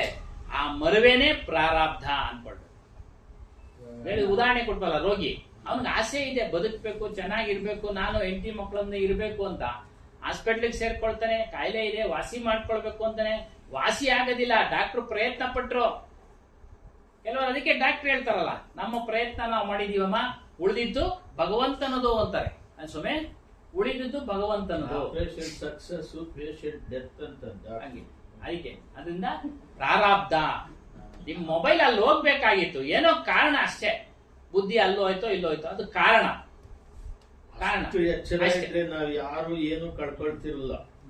ಇದು ಸ್ಕೂಲಲ್ಲಿ ಏನೋ ಕ್ವಶನ್ ಪೇಪರ್ ಟೆಸ್ಟ್ ಮಾಡ್ತಾರಲ್ಲ, ಟೆಸ್ಟ್ ಮಾಡಿದಾಗ ನೆಕ್ಸ್ಟ್ ಬರ್ದಿರೋದು ಎಷ್ಟು ಮಾರ್ಕ್ಸ್ ಅಂತ ಕೊಡೋವಾಗ ಅವ್ರು ಕೇಳಿದ್ರು, ವಾರ ಎಲ್ಲ ಬಂದಿದ್ದೀರಾ ನೀವು ಅಂತ. ಬಂದಿದ್ದೆ ಸರ್ ಅವ್ರು ಕೊಟ್ಬಿಟ್ಟು ನಿನ್ಗೆ 10ಕ್ಕೆ 1 ಯಾಕೆ ಅಂತ ಹೇಳ್ತಾರೆ. ಅವರೇ ಹೇಳಿದ್ರು, ನೀನು ಬಂದಿದ್ಯಾ, ಶರೀರ ಇಲ್ಲ ಐತೆ, 10 ದಿವಸ ಬರ್ತಾ ಇದೆಯಾ, ಶರೀರ ಎಲ್ಲ ಐತೆ, ಮನಸ್ಸು ಎಲ್ಲೋ ಐತೆ ನಿನ್ಗೆ. ಕರೆಕ್ಟ್, ನೀವೇ ಹೇಳ್ಬಿಟ್ರಿ. ಉತ್ತರನು ನಿಮ್ದೆ, ಪ್ರಶ್ನೆ ನಿಮ್ದೆ. ಅವಾಗ ಹೇಳ್ತಾ ಇದ್ರು, ಹೇಳ್ಕೊಳ್ಳಿ ಅಂತ ಅನ್ಕೊಂತೀನಿ. ಅರ್ಥ ಆಗ್ತಿರ್ಲಿಲ್ಲ, ಇವಾಗ ಕೇಳ್ತಾ ಇರೋದ್ರಿಂದ ಅರ್ಥ ಆಗ್ತಾ ಇದೆ ಅಷ್ಟೇ. ಅರ್ಥ ಆಗ್ತಾ ಇರಲಿಲ್ಲ. ಮತ್ತೆ ನೋಡಿ, ನಿಮ್ಮ ಮೊಬೈಲ್ ಕಳೆದಿದ್ದು ನಷ್ಟನ ಲಾಭನ? ನಷ್ಟ. ಹಾನಿ ಮತ್ತು ವೃದ್ಧಿ ಹೊರಗಿನ ವಿಷಯ, ಮನಸ್ಸಿನ ಹೊರಗಿನ ಆತ್ಮಕ್ಕೆ ಹೊರಗಿನದು. ಮನಸ್ಸು ಅನುಭವಿಸ್ತಾ ಇದೆ ನಷ್ಟನ, ಆತ್ಮ ಅನುಭವಿಸ್ತಾ ಇಲ್ಲ. ಅದು ಸಪರೇಟ್ ಆಗಿದೆ. ಅದೇ ಹೇಳಿದ್ದು, ಮನಸ್ಸು ಮತ್ತು ಇಂದ್ರಿಯಗಳಿಗೆ ಮೀರಿದ್ದು ಆತ್ಮಸ್ವರೂಪ ತಾನು ಎಂಬುದನ್ನ ತಿಳಿಬೇಕು. ಪ್ರಾರಬ್ಧ ಕರ್ಮ ಅದೇ ಹಾಡ್ನಾಗ ಹೇಳಿದ್ರಲ್ಲ, ಏನು ತನುವಿಗಾಗುವುದೆಲ್ಲ ಜನ್ಮ ಜನ್ಮದ ಕರ್ಮ. ಈ ದೇಹ ಜನ್ಮಾಂತರದ ಕರ್ಮದಿಂದ ಉಂಟಾಗಿದೆ. ಇದು ಅದನ್ನ ಭೋಗಿಸೋದಿಕ್ಕೆ ದೇಹ ಬಂದಿದೆ. ದೇಹ ಜೊತೆಗೆ ಮನಸ್ಸು ಇದೆ, ಬುದ್ಧಿ ಇದೆ. ಮನಸ್ಸು ಅನುಭವಿಸ್ತಾ ಇರುತ್ತೆ. ಹೇಳ್ತಾರೆ ಎಂತ ನೋವಪ್ಪ, ಪೆಟ್ಟು ಬಿದ್ದೋಯ್ತು ನಮ್ಗೆ, ಎಂತ ನೋವು ಎಲ್ಲಿಂದ ಬಂತು? ಮನಸ್ಸಿನಲ್ಲಿ ಉತ್ಪತ್ತಿ ಆಯ್ತು ಶಬ್ದ, ಅದನ್ನ ಬಾಯಿಯ ಮೂಲಕ ಅನ್ನ ವ್ಯಕ್ತಪಡಿಸ್ತಾನೆ. ಸಂತೋಷನು ಅದೇ ರೀತಿ ವ್ಯಕ್ತಪಡಿಸ್ತಾನೆ. ಒಳ್ಳೆ ಊಟ ಮಾಡಿದಾಗ ಒಳ್ಳೆ ಊಟನಪ್ಪ ಇವತ್ತು ಮನೆಯಲ್ಲಿ ಅಂತೇಳಿ ಹೆಂಡ್ತಿನ ಪ್ರಶಂಸೆ ಮಾಡ್ತಾನೆ. ಅದೇ ಸ್ವಲ್ಪ ಹೆಚ್ಚು ಕಡಿಮೆ ಮಾಡಿದಾಗ ಇವತ್ತು ನನ್ನ ಹೆಂಡತಿ ಸರಿಯಾಗಿ ಅಡಿಗೆ ಮಾಡ್ಲಿಲ್ಲ, ನಾನು ಅದನ್ನ ಹೇಳೋಣ ಅಂತ ಅವರೇ ಹೇಳ್ಬಿಟ್ಟು ನೋಡು ಹಂಗೆ ಜ್ಞಾನ ಎಲ್ಲಿತ್ತು ಅಂದ್ರೆ ಮನಸ್ಸು ಎಲ್ಲಿತ್ತು. ಹಂಗೆ. ಹಾಗಾಗಿ ಪ್ರಾರಬ್ಧ ಕರ್ಮ ನೋಡಿ, ಸಂಚಿತ ಕರ್ಮ ಬೆಟ್ಟದೋಪಾದಿಯಲ್ಲಿದೆ ನಮ್ದು. ಅದನ್ನು ಸ್ವಲ್ಪ ಸ್ವಲ್ಪ ಅನುಭವಿಸ್ತಾ ಇರೋದೇ ಪ್ರಾರಬ್ಧ ಕರ್ಮ. ಈಗ ಅನುಭವಿಸ್ತಾ ಇರೋದೆಲ್ಲ ಪ್ರಾರಬ್ಧ ಕರ್ಮ. ಕಿಂಚಿತ್ತು ಬಿಡದೆ ಅನ್ಭವ. ಕಿಂಚಿತ್ತು ಬಿಡದೆ, ಚೀರಿದರು ಸಾಕಪ್ಪ ಅಂದ್ರೂ ಬಿಡೋದಿಲ್ಲ. ಕರ್ಮ ನೀನ್ ಮಾಡಿರೋ ಕೆಲಸ ನೀನೇ ಅನುಭವಿಸ್ಬೇಕು. ಚೀರಿದರೂ ಬಿಡೋದಿಲ್ಲ. ಈ ಪ್ರಾರಬ್ಧ ಕರ್ಮ ಭೋಗಿಸಿ ಕಳಿಬೇಕು. ಆಗಾಮಿ ಕರ್ಮ, ಸಂಚಿತ ಕರ್ಮ. ಆಗಾಮಿ ಕರ್ಮ ನಾವು ಮಾಡೋದಿಲ್ಲ ಬಿಡಿ. ಇನ್ನು ಸಂಚಿತ ಕರ್ಮ ಬೆಟ್ಟದೋಪಾದಿಯಲ್ಲಿ ಇದೆ. ಆ ಕರ್ಮವನ್ನ ಜ್ಞಾನಾಗ್ನಿಯಿಂದ ಸುಟ್ಬೇಕು. ಜ್ಞಾನಾಗ್ನಿ ಅಂದ್ರೆ ಹುಲ್ಲಿಗೆ ಬೆಂಕಿ ಇರ್ತೀವಿ ನೋಡಿ, ಸುಡುತ್ತಲ್ಲ, ಆ ರೀತಿ ಆಂತರಿಕವಾಗಿ ಬದಲಾವಣೆಗೊಂಡು ಜ್ಞಾನದ ವಿಚಾರಗಳನ್ನ ಅನುಷ್ಠಾನಗೊಳಿಸಿಕೊಂಡು ಏನೋ ಬರುತ್ತೆ, ರಾಗ ದ್ವೇಷ ಇವುಗಳನ್ನೆಲ್ಲ ಬಿಟ್ಟಂತವರಾಗಿ ವೈರಾಗ್ಯ ಭಾವನೆಯಿಂದ ಜ್ಞಾನ ಮಾರ್ಗದಲ್ಲಿ ನಡೀತಾ ಇದ್ದಾಗ ಆ ಸಂಚಿತ ಕರ್ಮಗಳೆಲ್ಲ ಸುಟ್ಟು ಬೂದಿ ಆಗ್ತವೆ. ಸುಟ್ಟು ಬೂದಿ ಆಗ್ತವೆ. ಅವೆಲ್ಲ ಕಣ್ಣಿಗೆ ಕಾಣೋದಿಲ್ಲ, ಕೇಳಕ್ ಹೋಗ್ಬೇಡಿ. ಆಮೇಲೆ ಮರ್ಮ, ಅದೇ ಗುರುವಿನ ಮರ್ಮ. ಗುರುವಿನ ಮರ್ಮ ಇಲ್ಲಿ ಸಂಚಿತ ಕರ್ಮ ಅಂತೀವಿ. ಆಗಾಮಿ ಅಂದ್ರೆ ಮುಂದೆ ಬರೋದು, ಮುಂದೆ ಮಾಡೋ.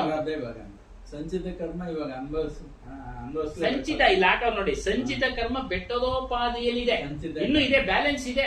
ನನಗೆ ಸಂಚಿತ ಕರ್ಮ ಇದೆಯಾ ಇಲ್ಲ ಅನ್ನೋದು, ನಾನು ಹಿಂದಿನ ಜನ್ಮದಲ್ಲಿ ಈಗ ಹಸು ಆಗಿದ್ನ, ಇದೇನೋ 84 ಲಕ್ಷ ಜೀವರಾಶಿಗಳಂತಿರಲ್ಲ, ಮನುಷ್ಯನೇ ಆಗಿದ್ನ, ಇಲ್ಲ ಕುರಿ ಹಾಕಿದ್ದು, ಮೇಕ ಆಗಿದ್ದು, ಏನಾಗಿತ್ತು, ತೋಳ ಆಗಿದ್ದು, ಏನ ಅದ್ ಹೆಂಗ್ ಗೊತ್ತಾಗುತ್ತೆ ಸ್ವಾಮಿ? ಗೊತ್ತಾಗಲ್ಲ. ಅದು ಜ್ಞಾನದ ಮೂಲಕ. ನಾನು ಕಳೆದ ವಾರ ಹೇಳಿದೆ, ಇಲ್ಲಿ 2-3 ವಾರದಲ್ಲಿ ವೇದಾಂತ ಸಿಂಧು ಪುಸ್ತಕ, ಅದು ಫೋಟೋ ಎಲ್ಲ ಇಟ್ಕೊಂಡು ಹೋದ್ರಿ, ತಗೊಂಡ್ರ?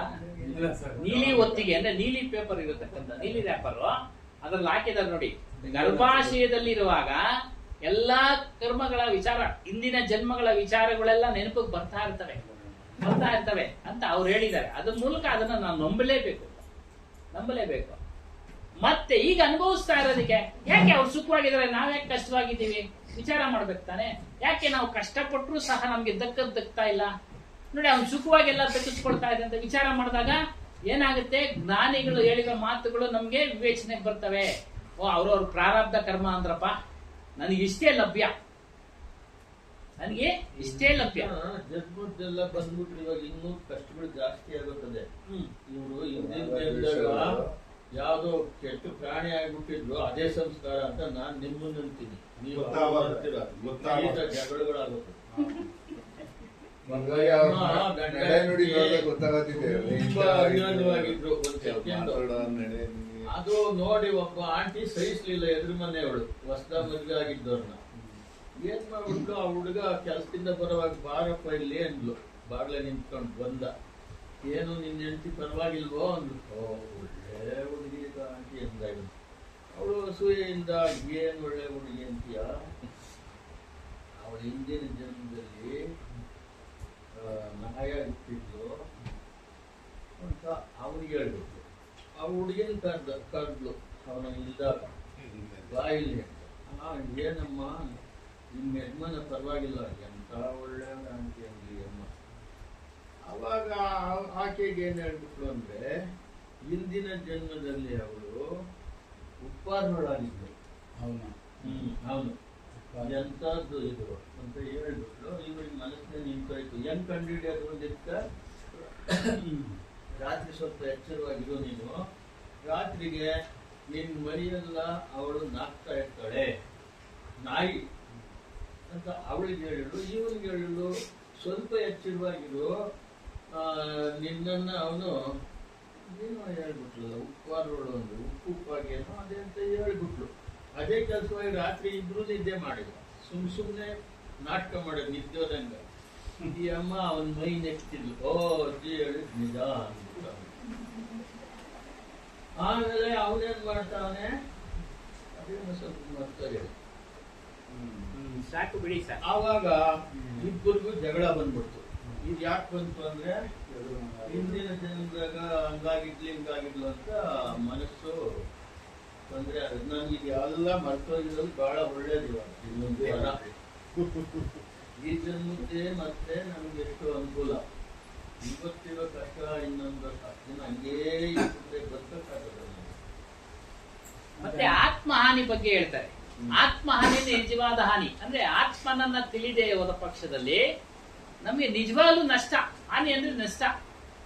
ನೀವು ಹೊರಗಡೆ ಏನೇನು ಬಾಹ್ಯ ಚಟುವಟಿಕೆಗಳು ಇವಾಗ ನೋಡಿ, ಅವ್ರು ಉದಾಹರಣೆ ಕೊಟ್ರಲ್ಲ, ಅದರಿಂದ ಏನಾಯ್ತು, ಮನಸ್ಸು ಹಾನಿ ಆಯ್ತು, ಮನಸ್ಸು ದುಃಖಕ್ಕೊಳಪಡ್ತು. ಆದ್ರೆ ಆತ್ಮನಿಗೆ ಅದಿಲ್ಲ. ಅದಕ್ಕೆ ಹೇಳ್ತಾರೆ, ಭಾವೋದ್ವೇಗಗಳು, ಬಾಹ್ಯ ಚಟುವಟಿಕೆಗಳು, ಘಟನೆಗಳು, ಇವುಗಳ ಪ್ರವಾಹದಲ್ಲಿ ನಮ್ಮನ್ನು ನಾವೇ ಕಳ್ಕೊಳ್ತಾ ಇದೀವಿ. ನಮ್ಮನ್ನು ನಾವೇ ಕಳ್ಕೊಳ್ತಾ ಇದೀವಿ. ಆ ಉದಾಹರಣೆ ಕೊಟ್ರಲ್ಲ, ಆ ಉದಾಹರಣೆಯಲ್ಲಿ ಒಬ್ರು ವಿವೇಕಿಯಾಗಿದ್ದ ಪಕ್ಷದಲ್ಲಿ ಅವರ ವಿಚಾರವನ್ನ ತೆಗೆದು ಪಕ್ಕಕ್ಕೆ ಇಡ್ತಾ ಇದ್ರು. ವಿವೇಕಿಗಳಾಗ್ಬೇಕು. ವಿವೇಕಿಗಳಂದ್ರೆ ಜ್ಞಾನ ತಿಳಿಬೇಕು. ಯಾವಾಗ ಆಧ್ಯಾತ್ಮ ಜ್ಞಾನದಲ್ಲಿ ದೀರ್ಘ ಸಾಧನೆಯಲ್ಲಿ ತೊಡಗಿರ್ತೀವೋ ಅಂತ ವಿಚಾರಗಳನ್ನೆಲ್ಲ ಪಕ್ಕಕ್ಕೆ ಇಡ್ತೀವಿ. ಯಾರು ಹೇಳಿದ್ರು ಕೇಳೋದಿಲ್ಲ, ಯಾರು ಹೇಳಿದ್ರು ಕೇಳೋದಿಲ್ಲ. ಅದಕ್ಕೆ ಹಿಂದಿನ ಕಾಲದಲ್ಲಿ ಸೊಸೈಟಿನ ಅಕ್ಕಪಕ್ಕ ಮನೆಯವ್ರು ಮಾತಾಡಕ್ ಬಿಡ್ತಾ ಇರಲ್ಲ, ಇಂಥವೆಲ್ಲ ಘಟನೆಗಳು ಆಗ್ತವೆ ಅಂತ.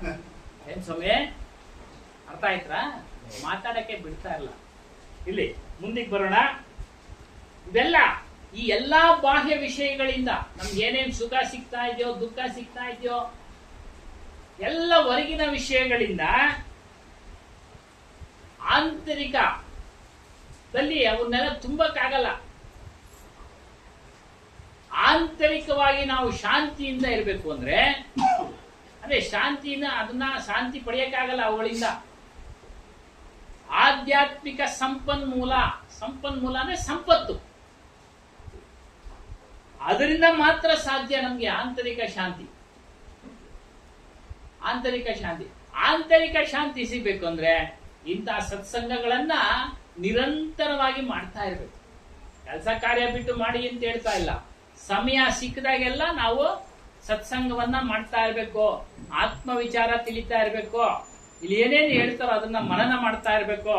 ಹೇಳ್ತಾರೆ ನೋಡಿ, ಕೇವಲ ಇಂದ್ರಿಯ ತೃಪ್ತಿಯ ಜೀವನ ನಡೆಸದೆ, ಬರೀ ತಿನ್ನೋದೇ ಅಲ್ಲ, ಬರೀ ನೋಡೋದೆಲ್ಲ ಇಂದ್ರಿಯಗಳು, ಬರೀ ಕೇಳೋದೇ ಅಲ್ಲ, ಅದ್ರ ತೃಪ್ತಿಗೋಸ್ಕರ ಜೀವನ ನಡೆಸಬೇಡಿ. ಉನ್ನತ ಆದರ್ಶದ ಕಡೆಗೆ ಅಂದ್ರೆ ನಿಮ್ಮನ್ನ ನೀವು ಉದ್ಧಾರ ಮಾಡ್ಕೊಳ್ಳೋ ಕಡೆಗೆ ನಿಮ್ಮ ಮನಸ್ಸನ್ನ ಅರಿಸಿ ನಮ್ಮ ಜೀವನವನ್ನ ಅರ್ಥಪೂರ್ಣವಾಗಿ ಮಾಡಿಕೊಳ್ಬೇಕು. ಅರ್ಥಪೂರ್ಣವಾಗಿ ಮಾಡಿಕೊಳ್ಬೇಕು. ಶಾಂತಿನ ಎಲ್ಲೆಲ್ಲಿ ಹುಡುಕ್ತಾ ಇದ್ದಾರೆ? ಆಂತರಿಕವಾಗಿ ಶಾಂತಿ ನನಗೆ ಬೇಕು ಅಂತ ತೀರ್ಥಯಾತ್ರೆ ನೆಪದಲ್ಲಿ ಹೋಗ್ತಾ ಇದ್ದಾರೆ. ಅಲ್ಲೋಗಿದ್ರೆ ಶಾಂತಿ ನಮ್ಗೆ, ಇಲ್ಲೋದ್ರೆ ಶಾಂತಿ ನಮ್ಗೆ ಅಂತ.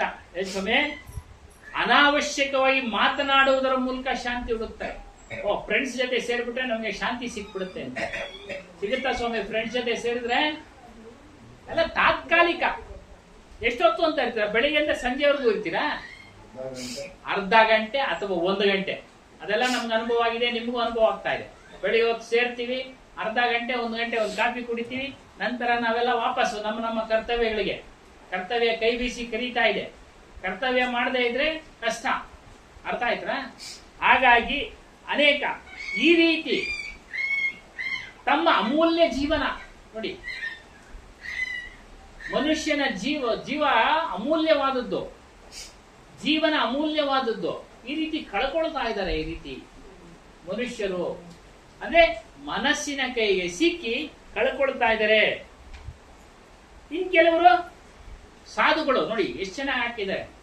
ಆಧ್ಯಾತ್ಮಿಕ ಸಾಧನೆಯಲ್ಲಿ ಯಾವ ಸಾರ್ಥಕತೆಯನ್ನ ಕಾಣದೆ, ಸಫಲತೆ, ಯಶಸ್ಸು ಸಿಕ್ಕಿಲ್ಲ, ಸಫಲತೆ ಆಗಿಲ್ಲ,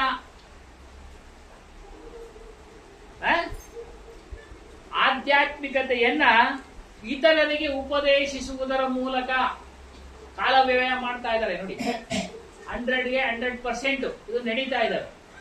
ಇದು ನಡೀತಾ ಇದೆ. ಹೊಟ್ಟೆ ಪಾಡಿಗೋಸ್ಕರ ಕಾವಿ ಬಟ್ಟೆಗಳು ಹಾಕೊಂಡು ಸಾಧು ವೇಷಗಳನ್ನ ಧರಿಸಿಕೊಂಡು ಜೀವನ ನಡೆಸ್ತಾ ಇರೋರು ಉದಾಹರಣೆ ಇದಕ್ಕೆ.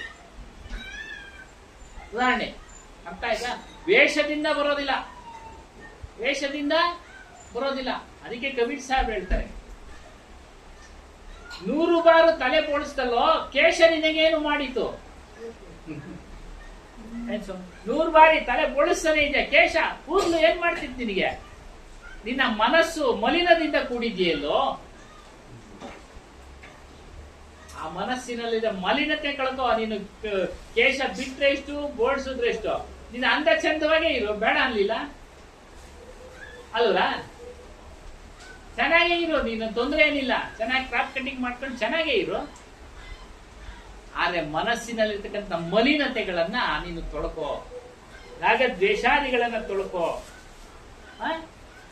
ಈಗ ಮನಸ್ಸಿಗೆ ಮಲಿನತೆಗಳು ಬರೋದು ಕೆಲವರು ಸಮಾಜದಿಂದ, ಕೆಲವು ಗುರುಗಳಿಂದ ಅನ್ಕೊಂಡಿದ್ದೆ ನಾನು.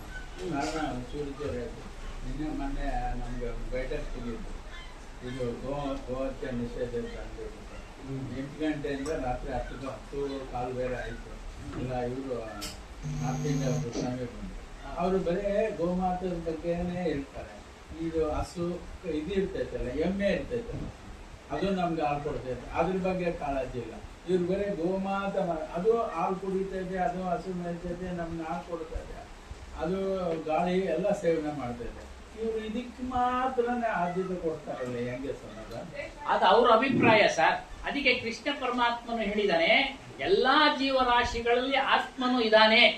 ಅದು ಹೇಳಲ್ಲ ಇವ್ರ, ಅದು ಅವ್ರ ಅಭಿಪ್ರಾಯ ಅಷ್ಟೇ. ಅಲ್ಲ, ಅವ್ರನ್ನ ಪ್ರಶ್ನೆ ಮಾಡ್ಲಿಕ್ಕೆ ಆಗಲ್ಲ ನಾವು. ಅವ್ರು ತಿಳ್ಕೊಂಡಿರೋದು ಅಷ್ಟೇ, ಅವ್ರ ಅಭಿಪ್ರಾಯ ವ್ಯಕ್ತಪಡಿಸ್ತಾ ಇದ್ದಾರೆ. ಹೇಳೋರ್ಗೆ ಏನಾಗುತ್ತೆ ಅದು ನೀವು ಜ್ಞಾನ ಇರೋಂಥವ್ರಿಗೆ ಇವೆಲ್ಲ ಅನಿಸುತ್ತೆ, ಹಾ. ಬೇರೆಯವ್ರಿಗೆ ಏನು ಅನ್ಸಲ್ಲ. ಎಷ್ಟು ಚೆನ್ನಾಗಿ ಹೇಳ್ತಾವ್ರೆ ಅಂತಾರೆ. ಬೇರೆಯವರೆಲ್ಲ ಏನು ಇಷ್ಟು ಚೆನ್ನಾಗಿ ಹೇಳೋದು ಅಂತ. ಎಲ್ಲರಲ್ಲೂನು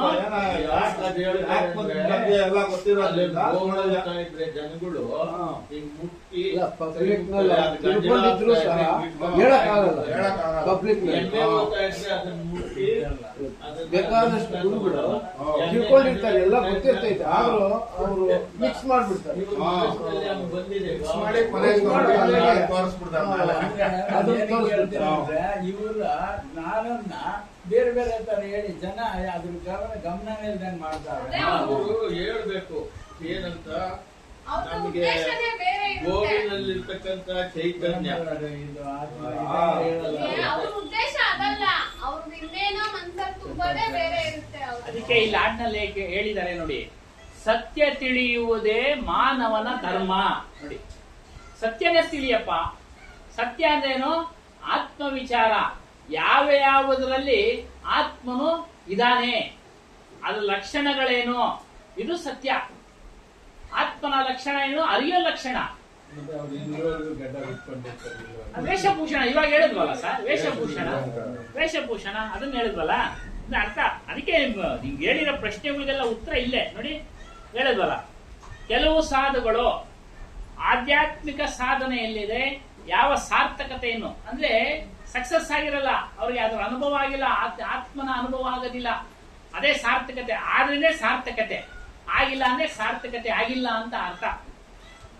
ನಮಗೆ ಸಾಧಿಸಲಾದ ಆಧ್ಯಾತ್ಮಿಕತೆಯನ್ನ ಇತರರಿಗೆ ಉಪದೇಶಿಸುವುದರ ಮೂಲಕ ಉಪದೇಶ ಮಾಡ್ಕೊಂಡು ಏನೋ ಕಾಲ ಕಳೀತಾರೆ.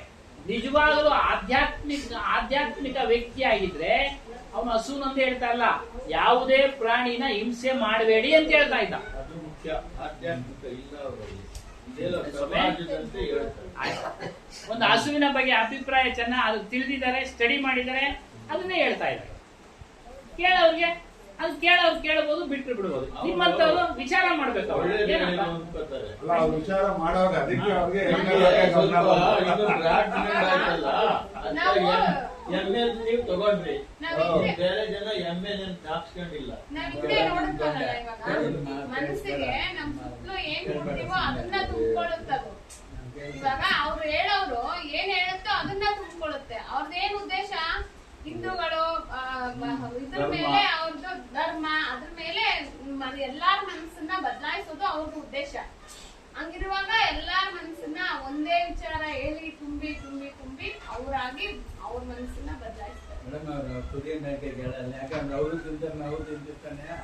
ಅದರಿಂದ ಅದನ್ನ ಹೇಳಲ್ಲ, ಯಾಕಂದ್ರೆ ನಮಗೂ ಬೇಕಲ್ಲ ಅದು. ಅದಕ್ಕೆ ಅದೇ ಇವೆಲ್ಲ ಯೋಚನೆ ಮಾಡಲ್ಲ ನೋಡಿ ಜನ. ಹ್ಮ್. ಇಷ್ಟು ಸೂಕ್ಷ್ಮವಾಗಿ ಯೋಚನೆ ಮಾಡ್ಬೇಕು, ಮಾಡಲ್ಲ ಜನ.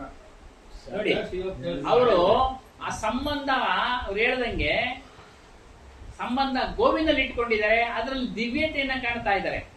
ಅದಕ್ಕೆ ಇಲ್ಲಿ ಹೇಳ್ತಾರೆ, ಮಾನವ ಸಂಬಂಧ ಮತ್ತು ದಿವ್ಯ ಸಂಬಂಧ ಯಂತ್ರಗಳೊಡನೆ ಭೌತಿಕ ವಸ್ತುಗಳೊಡನೆ ಎಷ್ಟೇ ನಿಕಟ ಸಂಬಂಧವಿದ್ದರೂ ಅವು ನಮಗೆ ನಿಜವಾದ ನೆಮ್ಮದಿಯನ್ನ ಕೊಡುವುದಿಲ್ಲ.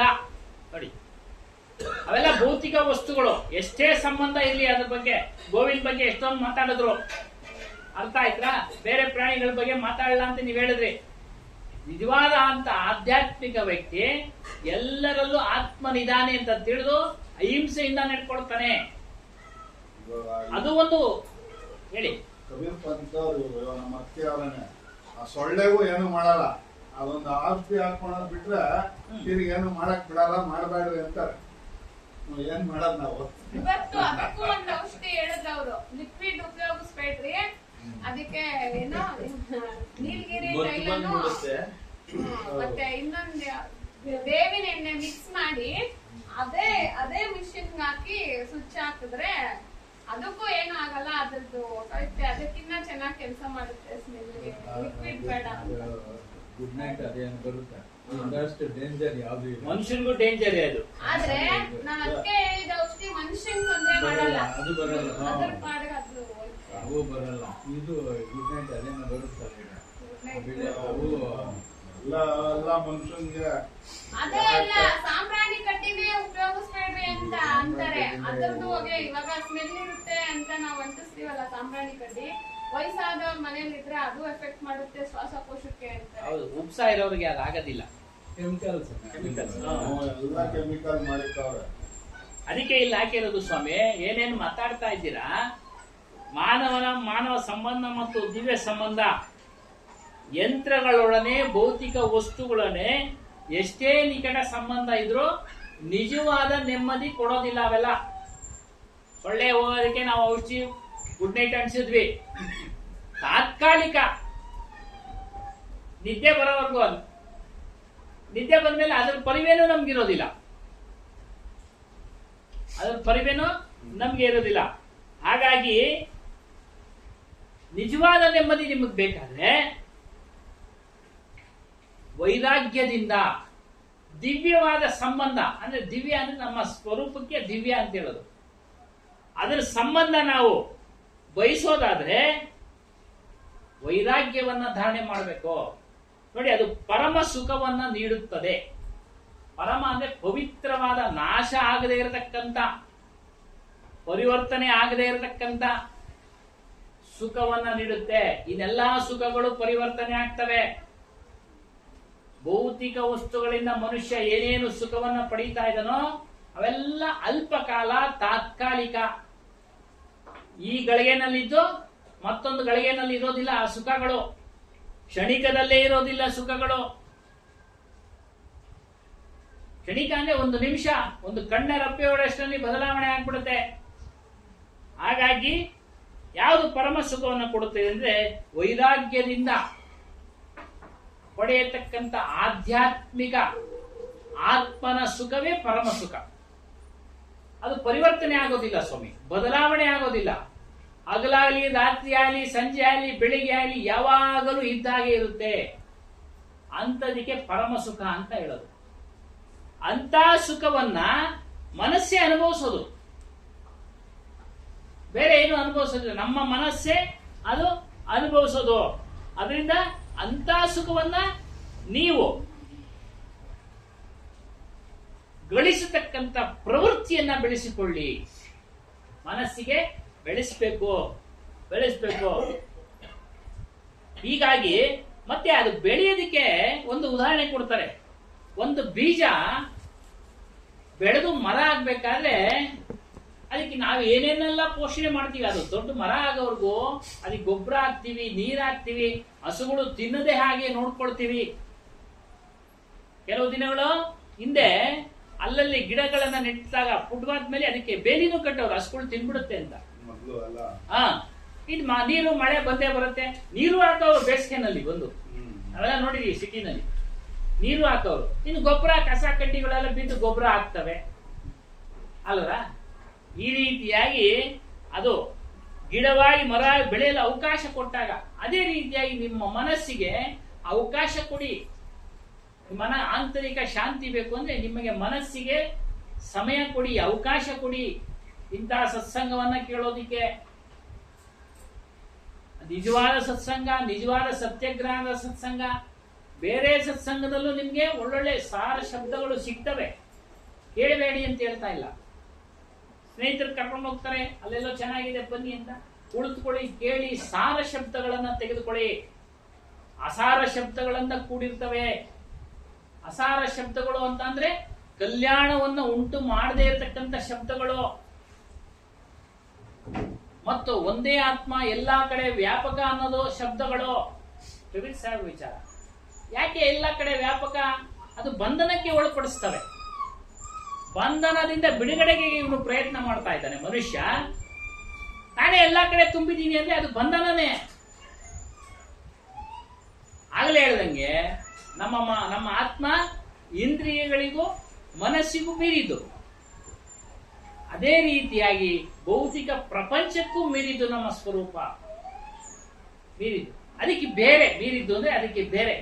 ಎಲ್ಲವನ್ನ ನೋಡ್ತಾ ಇದೀವಿ ಬೇರೆಯಾಗಿ. ನಾವು ಮಳೆ ಬೀಳ್ತಾ ಇದೆ, ಬೇರೆಯಾಗಿ ನೋಡ್ತಾ ಇದೀವಿ. ಆಕಾಶವನ್ನ ಬೇರೆಯಾಗಿ ನೋಡ್ತಾ ಇದೀವಿ. ನಿಮ್ಮೆಲ್ಲರನ್ನ ನಾನು ಬೇರೆಯಾಗಿ ನೋಡ್ತಾ ಇದ್ದೀನಿ. ನನ್ನನ್ನ ನೀವೆಲ್ಲರೂ ಬೇರೆಯಾಗಿ ನೋಡ್ತಾ ಇದ್ದೀರಾ ಅನ್ನೋದು ಸಾಕ್ಷಿ. ಬೇರೆಯಾಗಿ ಅಂದ್ರೆ ಸಾಕ್ಷಿಯಾಗಿ ನೋಡ್ತಾ ಇದ್ದೀವಿ. ಬೇರೆಯಾಗಿ, ಬೇರೆ ಬೇರೆ ನೀವು ಬೇರೆ ಬೇರೆ. ನಮ್ಮ ಆತ್ಮ ಬೇರೆ, ನಿಮ್ಮ ಆತ್ಮ ಬೇರೆ. ನಿಮ್ಮ ಆತ್ಮ ಒಂದೇ ಅಲ್ಲ. ಆತ್ಮ ಒಂದೇ, ಮನಸ್ಸು ಅವ್ರ ಬುದ್ಧಿ ಬೇರೆ, ನನ್ ಬುದ್ಧಿ ಆತ್ಮ ಒಂದೇ ಬರಲ್ಲಮ್ಮ, ಆತ್ಮನೇ ಅನೇಕ. ಕಬೀರ್ ಸಾಹೇಬರ ಸಿದ್ಧಾಂತ. ಆದರೆ ಒಂದೇ ಗುಣ ಇದೆ ನೋಡಿ, ಆತ್ಮ ಒಂದೇ ಬರೋದಿಲ್ಲ. ಅದೇ ಇದೆ, ಆತ್ಮ ಒಂದೇ ಆಗೋದಿಕ್ಕೆ ಸಾಧ್ಯ ಇಲ್ಲ. ಅವ್ರ ಆತ್ಮನೇ ಬೇರೆ, ಇವ್ರ ಆತ್ಮನೇ ಬೇರೆ. ಒಂದೇ ಆತ್ಮ ಆಗಿದ್ರೆ ಪಕ್ಷದಲ್ಲಿ ನಾನು ಅವ್ರ ಪಕ್ಷ ಸೇರ್ಕೊಂಡ್ಬಿಡ್ತಾ ಇದ್ದೆ. ಅವರು ಇರಪ್ಪ ಅಂತ. ಬೆಳ್ಳುಳ್ಳಿ ಈರುಳ್ಳಿ ನೋಡಿ ಹಂಗೆ. ನಾವು ಬೇರೆ, ಅವ್ರು ಬೇರೆ. ನಮ್ಮ ಆತ್ಮನೇ ಬೇರೆ, ಅವ್ರ ಆತ್ಮನೇ ಬೇರೆ.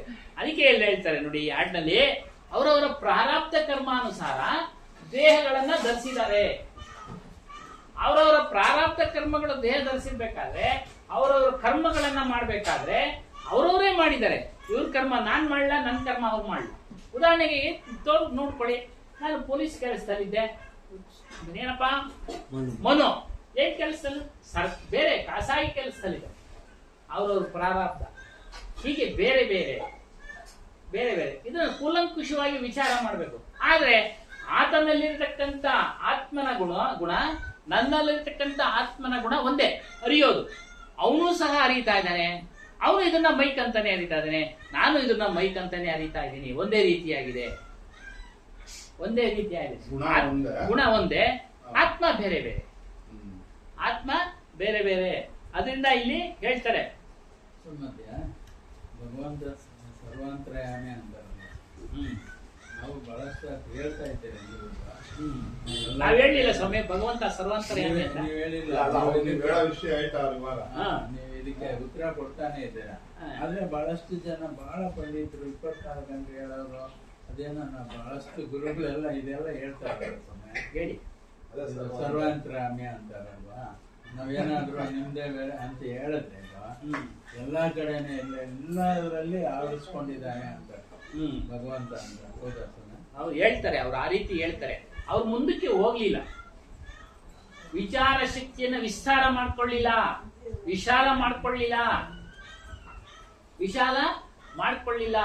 ಹೇಗೆ ಅಂತ ನಾನು ತಿಳಿಸಕ್ಕೆ ಪ್ರಯತ್ನ ಪಡ್ತೀನಿ.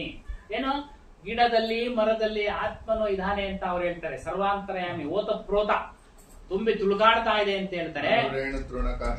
ತುಂಬಿ ತುಳುಕಾಡ್ತಾ ಇದೆ ಅಂತ ಹೇಳ್ತಾರೆ.